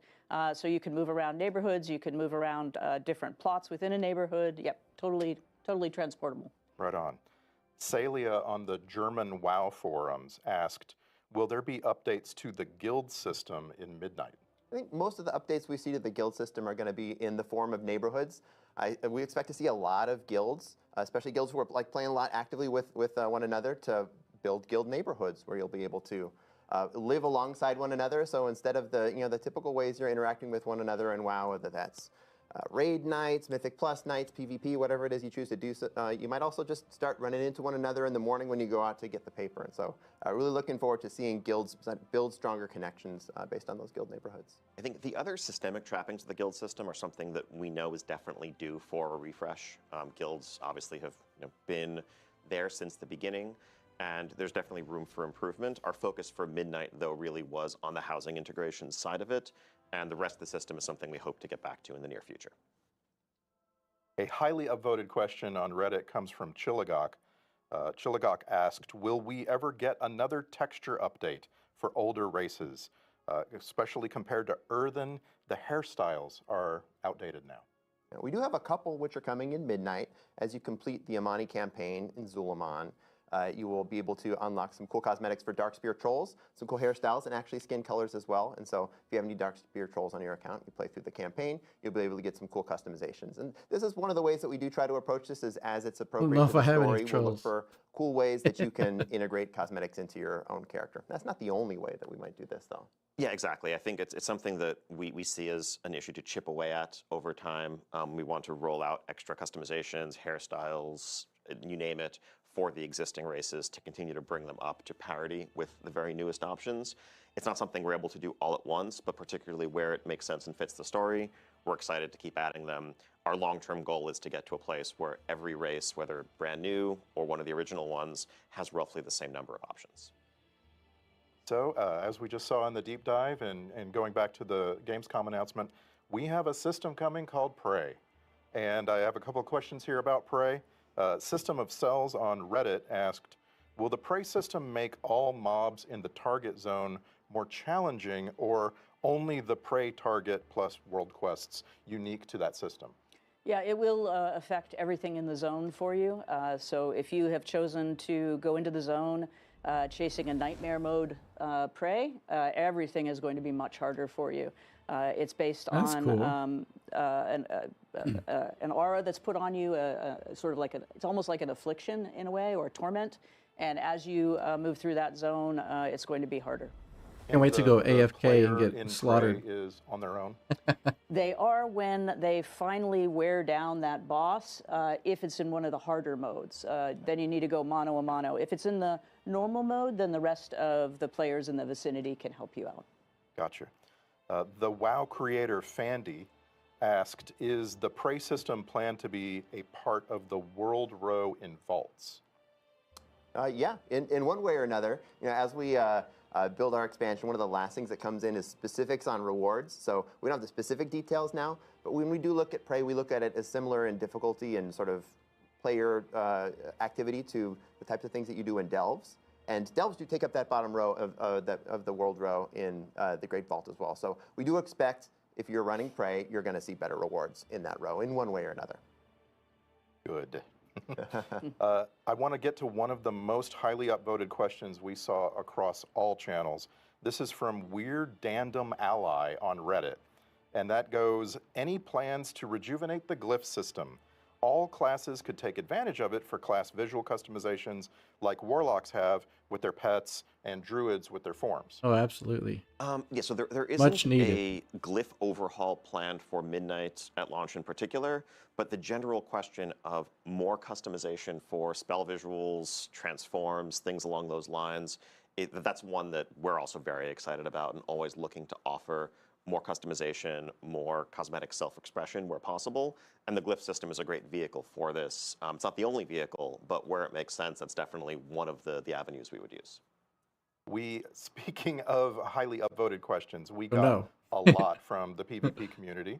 I want to ask a few of those. So starting with Kethcup on Reddit, the question is, do you have any plans on making PvP less daunting for new players? We absolutely do, yeah. We're really excited to introduce a new feature called Training Grounds. This is a feature where players can enter battlegrounds fighting alongside other players against game-controlled opponents. So instead of fighting against other PvPers, potentially people who have been playing this mode much longer than you, who have better PvP gear than you, and are going to wipe the floor with you, you'll be able to fight against some opponents who you'll have a little bit more of a satisfying win rate against. And because of that, we think this will be a pretty good on-ramp for people who are PvP curious, who want to get into PvP, but feel like there's just too much of a steep on-ramp because of those I don't know how I daunting feel about that. aforementioned players who want to wipe the floor with you. This Part is of gonna start with PvP's a couple jumping in and battlegrounds getting that players will be slaughtered. able to jump into with training grounds, and I we'll don't see know. where It we might go be from there. cool. I think, Okay. you Kind of like we a love PvP, follower dungeon for broadly PvP, speaking. I it think sounds one like. of the challenges is it can be very daunting to get in, as the question implies. If you're getting into PvP for the first time, you're in some cases jumping into a pool that's filled with sharks who've been doing this for 20 years. But there's so much, there's nothing quite like World of Warcraft PvP and that style of conflict, that style of combat. And so really our philosophical approach as we move into Midnight to really try to rejuvenate and grow the scene is to broaden the base of that pyramid so we can kind of lift the whole thing up and help all levels of it, whether you are the most hardcore person competing for titles at the end of every season. Everyone will be better served if people feel like they can actually enter this community for the first time and discover what is so great about WoW PvP. Let's all be sharks. So eventually. The PvP player and creator known as Supatees had the most highly upvoted question on our forums. He wrote, "In the War Within, we saw major reward improvements and restructuring for Mythic Plus, which improved participation. Are there plans to look at the current reward structure for PvP, such as rating cutoffs or additional rewards?" There are definitely plans to look at this. One thing I can say that will be changing at launch in Midnight, in the first season of Midnight, is that top tier cutoff coming down from 2,400 to 2,300 for those rewards and titles. I think looking at how MMR has evolved and how the rating ecosystem has played out, that's been a bit too exclusive even for some of our best players. Broadly speaking, beyond that, I think there's a lot more that we would like to do with the system. That's not necessarily going to be happening right at launch in Midnight, but if you look, for example, at what we changed with Mythic Plus and new titles and new structure and things like the resilient keystone system in War Within, those changes came in War Within patches. So as we look to PvP and its evolution over the course of Midnight, that's definitely an area that we want to focus on. Got another one. Zandant on the WoW forums wrote, "Will War Mode receive more well-needed attention? More activities like zone objectives or rotating events? Maybe a free-for-all treatment?"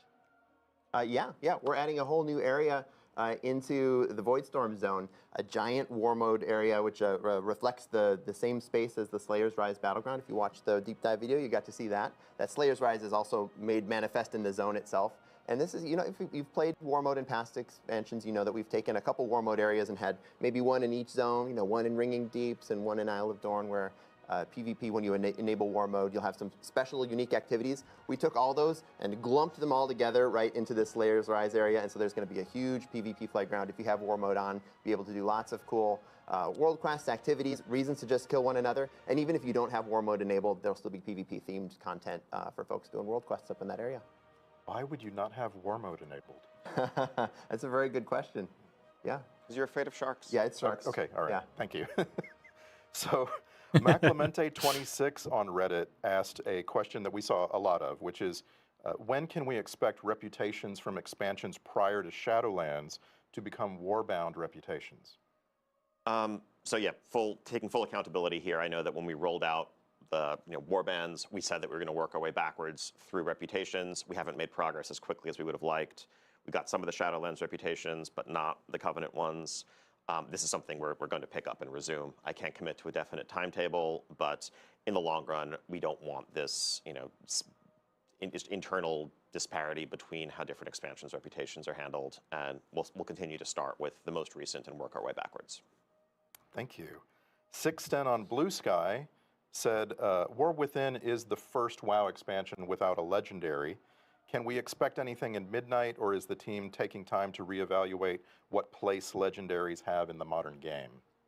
I think we always want to avoid things seeming formulaic, where it's like, okay, you can expect it's a new season, there's going to be a new legendary, this is how it's going to work. Legendaries should always remain special. They should feel like these are items that have clear stories behind them and feel worthy of that special orange color. And yes, we're also looking always at issues with how they're awarded. We want to make sure they feel special, but also don't turn into something where it feels bad or grindy because they feel required if you want to be competitive. There's a fine line to walk there. There aren't currently any planned for the first tier of Midnight, but as we face certain foes down the line, it may make sense for some of the items that they yield to have that orange color, and we'll cross that bridge when we get there. I want to ask some lore questions. So, as Mira asked, will we be getting any more background information on story regarding Lyrath Windrunner? Sorry. Any of the other Windrunner family members, perhaps? Absolutely. I don't want to talk too much about patches, but certainly in Midnight, as we go into the Spire, you will have the opportunity to really get a brother's view of his sisters and an opportunity to learn a lot more about what happened and what's happening in that place. And I mentioned before, we're going to see the sisters. And Grody Toady on Blue Sky wants to ask about trolls. So here come all the names. Where is Vol'jin's story in all of this? I'm hoping we find a way to weave Vol'jin, Talanji, Zul'jin, Rokan, Zul'jan, and Zul'jara into a cohesive story about troll unity or cooperation. Well, right out of the gate in Midnight, definitely you're would not, be no you're not good going at to that. see that combination See of, that of question. trolls, but you will see Pronouncing all those. a combination of some trolls as we continue into patches and move forward. We're very much focused on what's going on with the trolls as well as what's going on with the Blood Elves. They have not always been on the best of terms for reasons. And there's definitely a story to be told about their relationship, and all of those folks come into that story. Groxy on Blue Sky said, Midnight sees the Paladin forces of Azeroth fighting back the Void at the Sunwell. Can we hope to see more lore about the Tauren and Azeroth's sun god Ansha? Eyes of the Earth Mother told us how he and Elune slash Musha fought possibly the Void gosh. in ancient Azeroth. All this Well, lore we are stuff. going to hang out with Desco a little bit in the Eretor's Journey portion of our campaign at Midnight, and I feel like we certainly are going to look at how the Tauren view their mythologies, perhaps later in The Last Titan. Okay, good. Let's talk about add-ons. The WoW creator Polka TV said, given the upcoming removal of many boss mod tools, how do you plan to preserve the intended difficulty of encounters once these tools are no longer available? So yeah, this is a great question. For some extra context, I think folks are going to see in the next day or two, as some of the media interviews we've done in the last day go out, that we are rolling out so changes to the add-on API with the launch of Midnight. And so that is going to remove the ability for add-ons to read in real time combat state and combat information specifically. And one of the big reasons why we're doing this with the launch of a new expansion is so that we can really build all of our combat, our encounters around that expectation, around this new ecosystem. As we've been discussing over the course of the year, really the main goal with this shift is to create a level playing field where external tools are no longer felt to be required in order to engage in the content, at a competitive level. And also to shift some of the things that we are testing when it comes to difficulty, maybe away from Twitch reactions and how quickly you can run to the circle or diamond marker that your add-on told you to run to, and rather to more of the collaborative coordination that I think it's a good idea in the marks long run. cooperative PvE in WoW. But the goal is to keep difficulty largely the same. In terms of how many pulls it takes to down a boss for your guild, whether you are aiming for ahead of the curve and defeating Heroic, or whether you're pushing into Mythic or whatever else, overall it should take you about the same amount of time to accomplish what you're used to accomplishing. It's just that difficulty may come in slightly different places. Without add-ons to solve mechanics for you in real time, it may well be the case that we just need to give you a couple more seconds to get into place, or that there should be one fewer ad to interrupt, or what have you. We are going to be rolling out, we're actually going to be launching Alpha with a raid boss available for testing early on. We have a ton of native improvements to the UI, like boss timers, boss alerts, so you can see a timeline of upcoming boss abilities, nameplate improvements, cooldown manager improvements, and more, to, again, kind of create a unified experience that's baked into the UI. But the goal at the end of the day is for difficulty to remain where it was, and we will be making tuning changes in alpha and beta, as well as, of course, once these encounters are live, to make sure that things are landing in the right place and players still feel well equipped to overcome the challenges in front of them. Following that, Sped Bros on Reddit asked, what is your plan for upkeep and development of these now built-in add-ons? Yeah, so I think the functionality that we're pulling into the base UI is something that, as always, we're going to be evolving in response to player feedback. Again, part of why we're very excited to get people having a look Wonder if at these having the right at battle start of pets alpha is so that we have in the entirety of housing, alpha and beta in your cycles, house iterate on them is going to before midnight increase launches. people buying And then, of course, pets. as always, even after the game is live, we're going to continue to add functionality based on the player requests and the feedback that we're receiving. Ossikrond on the WoW forums said, sculpting your UI over the years is almost like working on a classic car. Fine-tuning with different fonts, color palettes, and even different types of glow alerts. What is the depth of the available customization, and are there plans to expand it in the future? So there's a couple of facets to this question. First off, couldn't agree more that I think UI customization and using add-ons to tailor the aesthetic of a UI, how information is presented and where it's presented, I think are one of the hallmarks of the WoW experience and really one of the strengths of the game for going on 21 years now. There are no plans to eliminate or remove that. The approach we've taken in changing the way the add-on API works really is just focused on access to that real-time information. There'll be details coming out very soon from our UI engineering team on exactly how this works. But whereas in the past, when we have restricted aspects of what add-ons can do, we tend to just kind of wall off sections of our UI and say add-ons can't touch this at all. But when it comes to things like nameplates or unit frames and the like, that would have been an unacceptable approach here because that aesthetic customization is so essential. So there's a brand new system that's been created where essentially pieces of information about what's going on in combat are put in the black box. And add-ons can paint that box pink or yellow or green or make it bigger or smaller, but what they can't do is know exactly what's inside the box and use that to drive logic. In addition to that, the new UI functionality that we're adding, whether it's improved nameplates or whatever, have extensive customizations in terms of size, shape, location, aesthetic, all of the edit mode functionality and more. But we have no intent of pulling back in any way from the aesthetic customization that add-ons have always offered. Cutting to the chase, Felfer on the WoW forums asked, does this mean that existing add-ons like Deadly Boss Mods, Plater, or Details are going to break?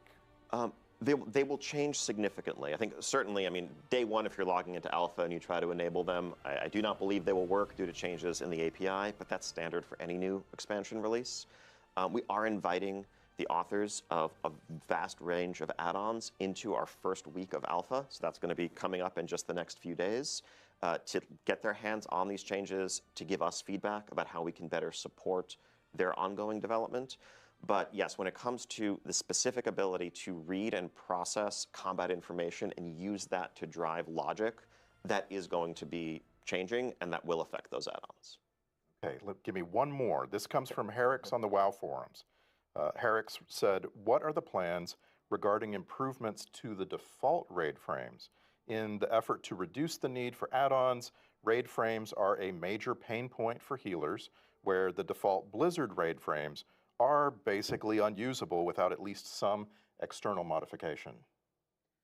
So yeah, we also have improvements coming to raid frames, definitely with healers in mind. If you're, let's say, a Resto Druid who wants to be able to see all of your HOTS on a target, that's something that we agree is very important and needs to be baked into the default functionality. Same with encounter designers calling out major buffs and debuffs and things that you need to know in an encounter, whether you're a healer or just a raid leader wanting to keep tabs on the state of the encounter that way. And of course, as mentioned earlier, add-ons will still be able to customize the look and the feel and the size and the overall presentation of raid frames. There just won't be certain functionality that is driving logic based on whether you happen to have a certain debuff or not, but all the rest should still be available. E. Chow on Blue Sky has a couple of questions. Given the connection to the Army of Light, the Sunwell and Blood Elves in general being their main rival in the Burning Crusade, will we see Draenei play any sort of role? Also, will Quel'Thalas be, with Quel'Thalas being part of the main world now, will there be any updates to Forsaken Lands? So the Draenei, obviously will be part of the fight, part of the battle that we're waging against the Void. But this chapter is focused on the Blood Elves and the Blood Elves struggle with some trolls, and we're gonna really be leaning in there more than we are with the Draenei. Opportunities, will come up for the Draenei to have their moment in the light, as it were. Yeah. And as it goes for like changes to Forsaken Lands, well, there's some minor changes as we've added Quel'Thalas and Zul'Aman into the main body of the Eastern Kingdoms to connect them in. So there's a tunnel in the Forsaken Lands that does connect it in. We are going to see some Forsaken characters as well. We're actually going to be working with a little bit of a deep cut, but Alansis Fowl, the Archpriest, is going to be a character who appears and has a couple interesting interactions and chats with Eretor and Liadrin and others. So we're going to continue to build out Forsaken story as we continue. Yeah, I think looking at how this is playing out and will continue to, I think we're very excited by some of the reception we've heard from Gamescom onwards about the changes to Silvermoon, Eversong, and more. Honestly, there was a bit of anxiety internally about the idea of revisiting an old location as for one of our zones, whether some players would view that as like somehow lesser than coming up with a brand new place. But I think as people see this full splendor of Silvermoon, get a chance to revisit Eversong and what it's become all these years later, I think the excitement around that really excites us too, because we'd love to be able to tell more new stories in some of the iconic locations that resonate throughout everyone's fandom of Warcraft and what Azeroth is about. And so that will mean updating those locations, and I think that's something that we're excited to do more of as we look forward. Of course, the Last Titan will see us going back to Northrend, so that'll be a story for another day. Yeah. I think we've for sure discovered that we can tell different stories when we go to old places and see how characters have changed, see how the spaces have changed. It's been a really cool opportunity to do that in Midnight. Let's shift to some class talk. Thaxia on Reddit asked, are you planning on adding any new specs that can tank or heal for existing classes? Not right now in Midnight. I think Devourer, Demon Hunter, and that new range DPS spec for them is our focus right now. But I think we've seen, whether it's this or whether it's augmentation, there is excitement around the idea of established classes getting new specs, and so that is something I think we are likely to explore as we look to the future. Zerotics on Reddit asked, throughout the War Within, some classes and specs received visual updates, and as a monk player, the update to Vivify was very appreciated. Are there any other classes or specs that can be revealed to be getting updated visuals in Midnight? Yeah, there's a couple really cool Apex talents. So Apex talents are the new talents you'll be able to learn at the bottom of your spec tree, and a lot of these have some fantastic visuals. Ones that jump out to me are the augmentation, where you summon a bronze dragon version of yourself from the future to fight alongside you for a little bit. The Frost Mage one as well, you summon a Hand of Frost that chases down your target and attack them. And so these are some of the new abilities that are going to get some new custom visuals. As far as looking back at older visuals, as was the case with Vivify, this is something that we tend to do as we continue to build smaller patches. Most of our efforts for Midnight was building all the new stuff, but then as we continue building out the game, we look to the future. This is where we look back at, as we did with Vivify, find abilities where we can raise the floor and say, okay, this one has aged not as gracefully as the rest of our visuals, and we can bring it up to par with the rest. Following that, we found a question from Nihenna on the German forums, and Nihenna asked, will the Void/Light topic be picked up in any additional class specs in the future?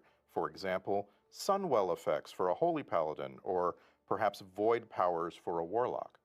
I don't know about Void Warlocks quite yet, but we do have a existing Void themed spec, the Shadow Priest, my beloved Shadow Priest, which has a new ability, +1 for Shadow Priest, which replaces Shadow Crash, and it is a giant voidy tentacle that slams down in a line in front of you and has a similar AoE component, but a lot more of a classic voidy Shadow Priest idea to it.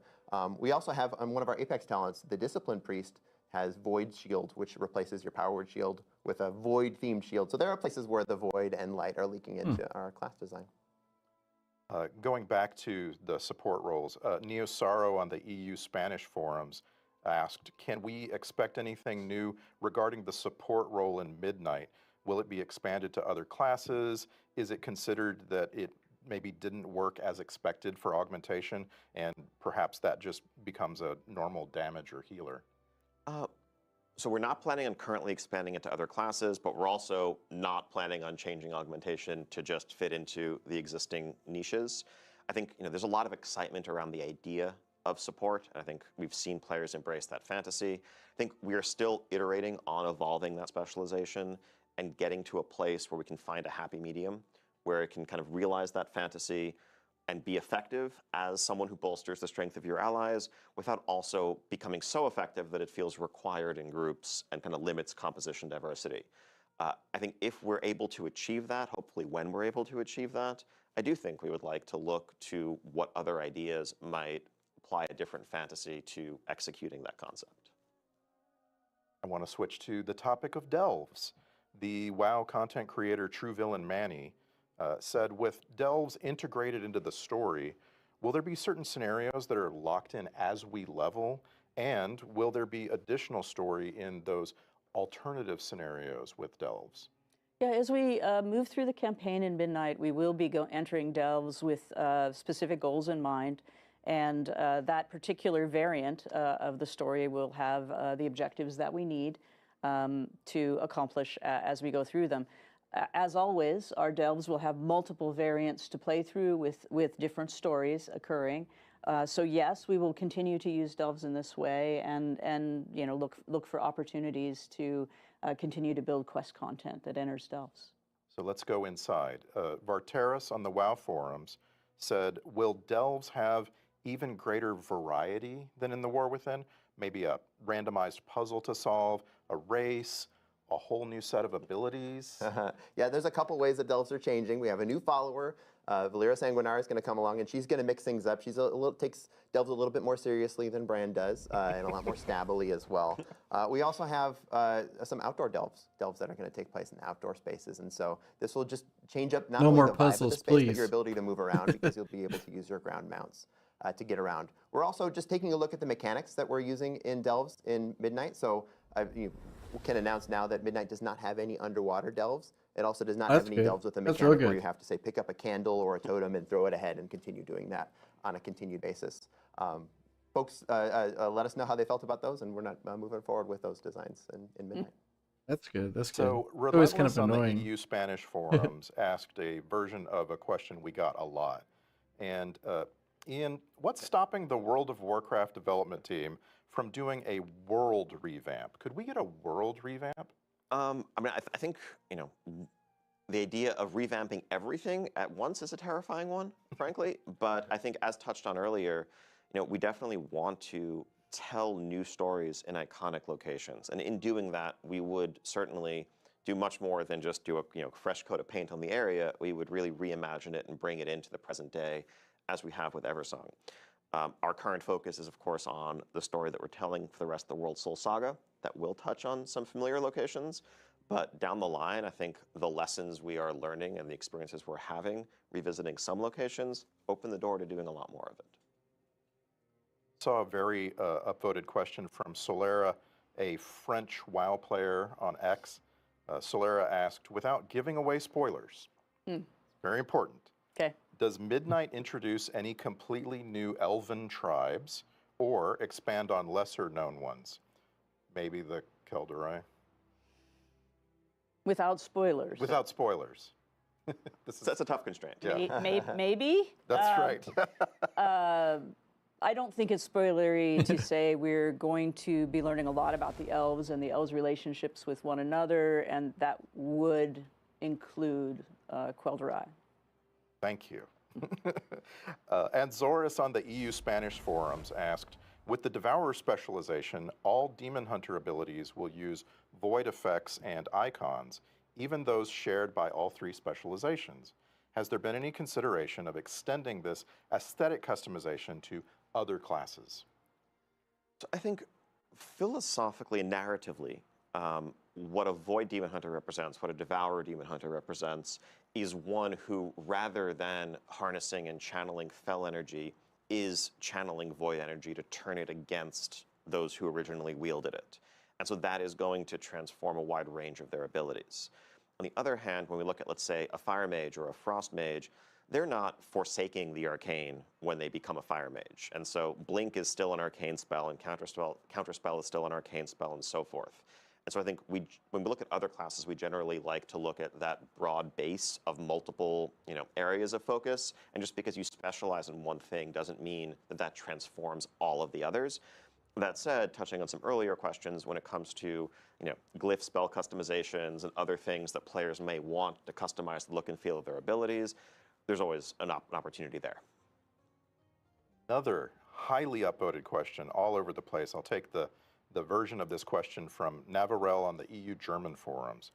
Would you consider replacing the ready-made group in follower dungeons with characters from the player's warband? Definitely something we are considering. Not something we're going to be able to deliver for Midnight, but ever since the introduction of both warbands and follower dungeons, That'd be kind of neat. This idea, this request has popped up. It's something that we're excited about internally as well. There's some technical hurdles to, kind of pull that Sit there and information twink down out people in your real time warband. and make it work, but it's something we do want to deliver down the line. Ian's not lying about technical hurdles. There were multiple technical hurdles in the way. We're actually jumping over one of them with Training Grounds, where we're changing the way that some of those game-controlled characters or bots are built to be building Training Grounds in this way gets us one hurdle closer to being able to do what you're asking for. There are so many people on this development team that I would call technical hurdlers. Engineers, that's just what they do. They jump over hurdles. So, Maria, Silo on the WoW forums asked, will there be new mini-game type quests in Midnight? Yes, there will be. We actually have a new mechanic that was created for Zulaman specifically, where you will do some, underwater stuff, but it's quite fun. It's the Amani Abyss style. You're gonna be going fishing troll style. Okay, Yeah. that's a revelation. I like that. While we're revealing things, Musselton on the WoW forums asked, I'm extremely excited for the Heronir. Can you share more information on their druid forms? Well, conveniently, if you watched the deep dive, The you druid saw forms look pretty a flash awesome. of those. Fundamentally, they all have quills to throw back to sort of the Heronir, but the tank form is a pangolin bear with sort of bat-like ears. They all sort of got those ears. Yeah, they right? got the ears and the quills, and we have a wolverine for our feral spec. We have an owl-like, quilled owl-like sort of boomkin. But best of all has got to be the swimming form, the swimming travel form, which is an axolotl. Axolotl. Well, that's kind of cool. Quills. We're all going to learn how to say axolotl. Yeah, I probably said it wrong, but yeah. No, I think you got it right. I think you did. Okay, cool. The reveal of the Heronir led to a Definitely got very the common question. Level up a druid. And in that. a version of that question that I want to ask you came from Racktoner on Reddit. Can you explain the decision-making process for which races to make playable races?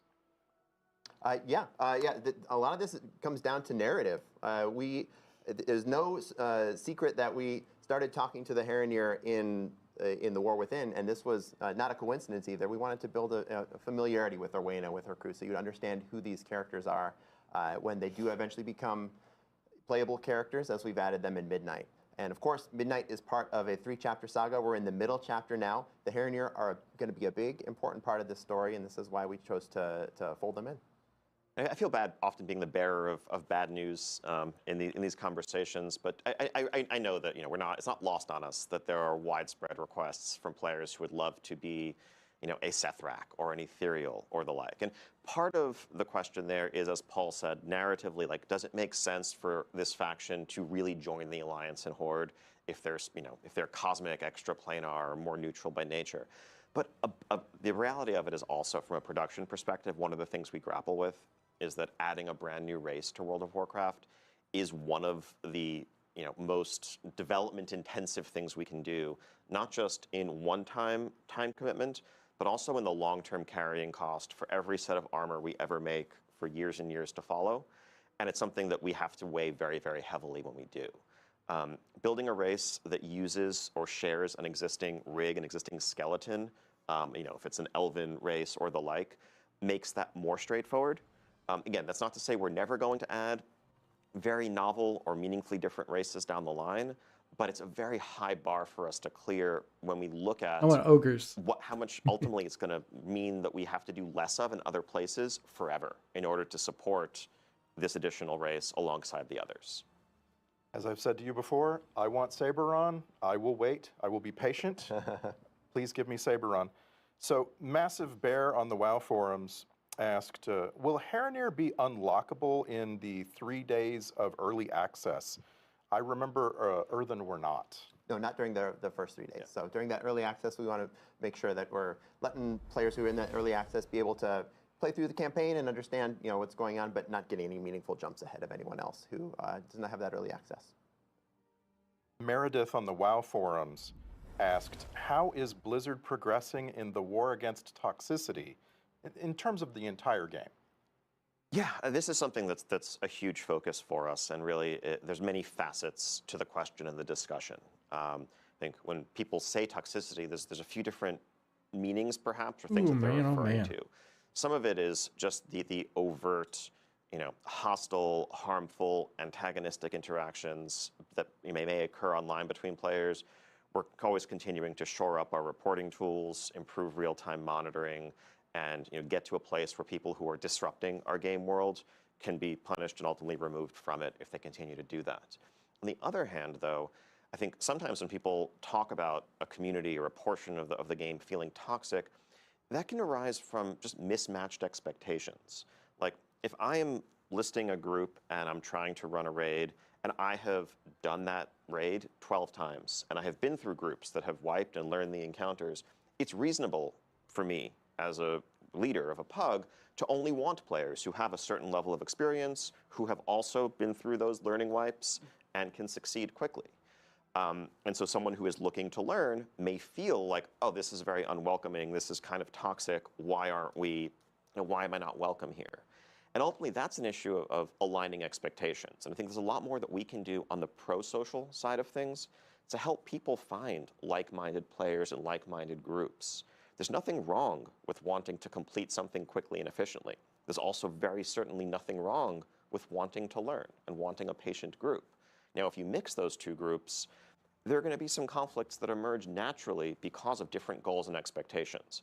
So I think a lot of what we're focused on right now is also how we can help players better connect with like-minded individuals so that they can have satisfying experiences where everyone is on the same page, working towards the same goals. Thank you. I want to rip through some more housing questions. We've got several. All right, more housing. Will we get to see our alts walking about, or maybe sitting in a chair in our house? Paul? Yeah, this is, we're looking at a lot of the same technical hurdles we talked about earlier, not only with being able to show players and other players in game, but also the pathing issues that Ian mentioned when it comes to being able to have your pets moving around and mounts moving around and whatnot. So not planned yet, but something we do talk about as a potential for the future. And I'll take this moment to say that housing is one of those features which is really exciting for us because there are so many cool ways for it to grow. As we've built Midnight and we're sharing housing for the first time, we're going to be looking to you to tell us, what do you want? Is it that we want to see our house? Do we want more features? Do we want more decor? Do we want more ways that I can style the interior, exterior of my house? So let us know as you continue playing. Yeah, philosophically, with a feature the size of housing, this is something we've been working on for a very long time to really deliver what players have been expecting and what they deserve.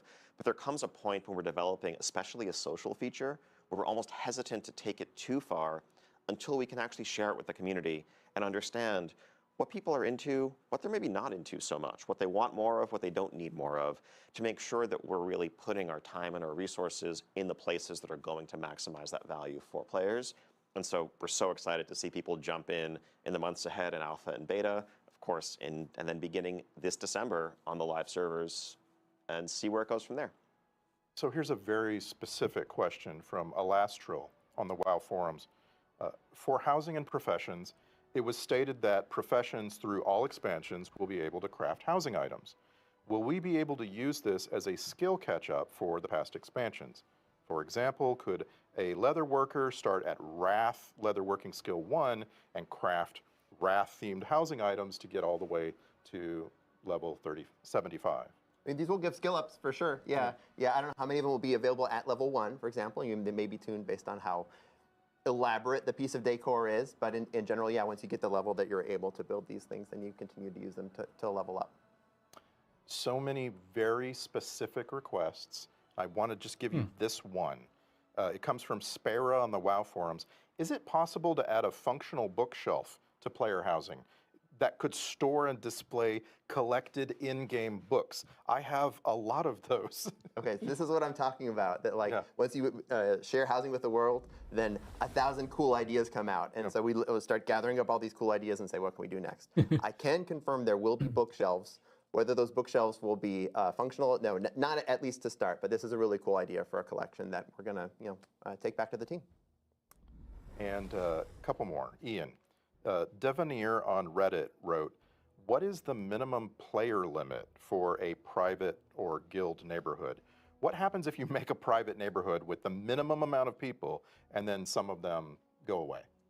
So this is something that's still a bit in flux. I think our current thinking is that just like signing a guild charter, you'll need 10 players to charter a private neighborhood. And that's for a couple of reasons. Part of it is, in order for neighborhood systems, endeavors to really function optimally, there's a certain number of players that are going to be expected to really drive the system. But also a piece of it is just server performance. Using an extreme example, if literally every single player online had their own personal neighborhoods, that would be potentially millions of simultaneous entire districts that need to get spun up, trying to make sure the servers don't melt here. And so striking a balance between what's going to be a good social experience, but also recognizing that players have friend groups of various sizes, and we want to be as flexible as possible. I think if we're able to lower that number from where we're starting, it's something we would aim to do as we see how the tech side of it unfolds. I saw an upvoted question on Reddit from a player named Backstabbeth, and this is a question I have myself. Fairly a trustworthy fellow. Very much. Will there be a list of collections and their sources for housing materials before housing goes live so that we can begin to start hunting for those items, maybe reputation, achievement requirements? I'd love to know what I already have or what I'm close to having. A ton of that is going to be visible in the alpha build coming up in just a day, but we'll have a blog summarizing it, so you don't need to go trawling for the information, and that way everyone can get a head start on checking off those achievements that you may have missed. Oh boy. Let's come back to a couple of fun questions before we go here. Bail Samel on the WoW forums asked, "Are we getting a capybara Loa? There are capybaras in the Yamani screenshots. The people yearn for a capybara Loa." Well, conveniently, there is one. His name is Philo, the capybara Loa of children. Oh, nice. And I hope he has a prominent headdress. Absolutely, and a glorious necklace. That's perfect. Loas should be very well outfitted, I think. Finnerfin on the WoW forums asked, "Could we see the return of class quest lines? Legion was great, and it was fun to have a unique experience questing on alts." Yeah, class quest lines come up really often as something people are excited about. We certainly do want to look more at, expanding on classes. We had a lot of fun doing the Warlock one, for example, not too long ago. But most recently, the best way for you to play some class quest lines, if you never played them, has to do with our lore walking. Because where we had restrictions, for example, on the Zalatath story, previously, a lot of people didn't know anything about Zalatath and the knife. And by playing that lore walking, they had the opportunity to play that portion of the priest quest line. So we're hoping that as we build more lore walking, you'll have that opportunity to see some of that. But this is certainly an area that the quest and narrative team would be thrilled to do more of. Good. It's our last question. And I cobbled this together from versions of this question that I found everywhere. I want to give a shout out to some of the people that I borrowed this from. Aziriel, Simplejack, Martian, Zuburius on our forums, all asked versions of this. Ian, how will player power progression be updated in Midnight, especially regarding Valor Stones? So yes, so the way the upgrade system's played out over the last couple of expansions, I think we're happy with the sort of granular incremental progression that complements that spiky randomness of loot drops. But there is, and we agree with player feedback that we've heard, potentially one too many moving pieces and a bit too much complexity in the current system. So I can announce that Valor Stones as a currency will be going away in Midnight. Yay, no more Valor Stones. You're already needing to gather the crests that you need, and that should be sufficient. We're also looking to streamline the system a little bit and more clearly pair individual crest tiers with appropriate gear upgrade tracks so that there's potentially less confusion about what crest matches to what. Anything further, Paul? No, I think that's great. Yeah, yeah. Super excited. We're over here pumping fists. Yes, We're absolutely. very excited. Yeah, rip Valor Stones. Well, And on that note, that's our time. Thank you, Ian, Paul, Maria. Thank you for taking the Rip time. Valor And Stones. thank you to everyone watching along. We've got Midnight Alpha testing starting very soon. We can't wait to see you there and welcome you home. All right. Do-do-do.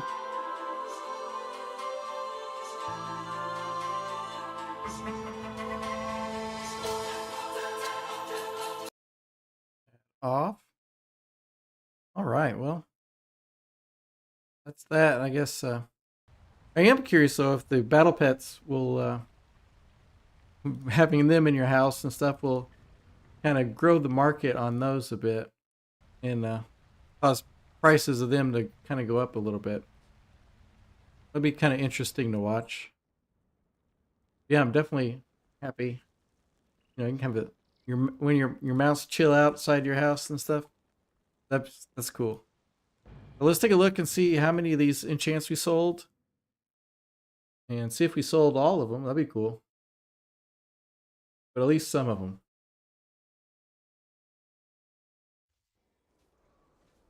Do. Oh yeah. Full mailbox like that. Oh. That. Alright, open all. That was all enchants there. Oh, that wasn't 67,000 gold. Got a lot that, yeah, we still got a lot chilling. Not bad, we're undercut. Yeah. A little bit more. Cancel these and relist. And only sold 4 of the haste rings enchants. Not ideal at all, but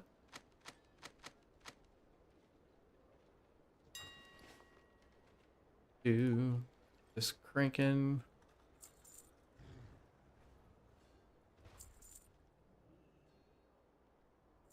We can get these sold tonight and hopefully have them all sold and get a updated gold total for tomorrow.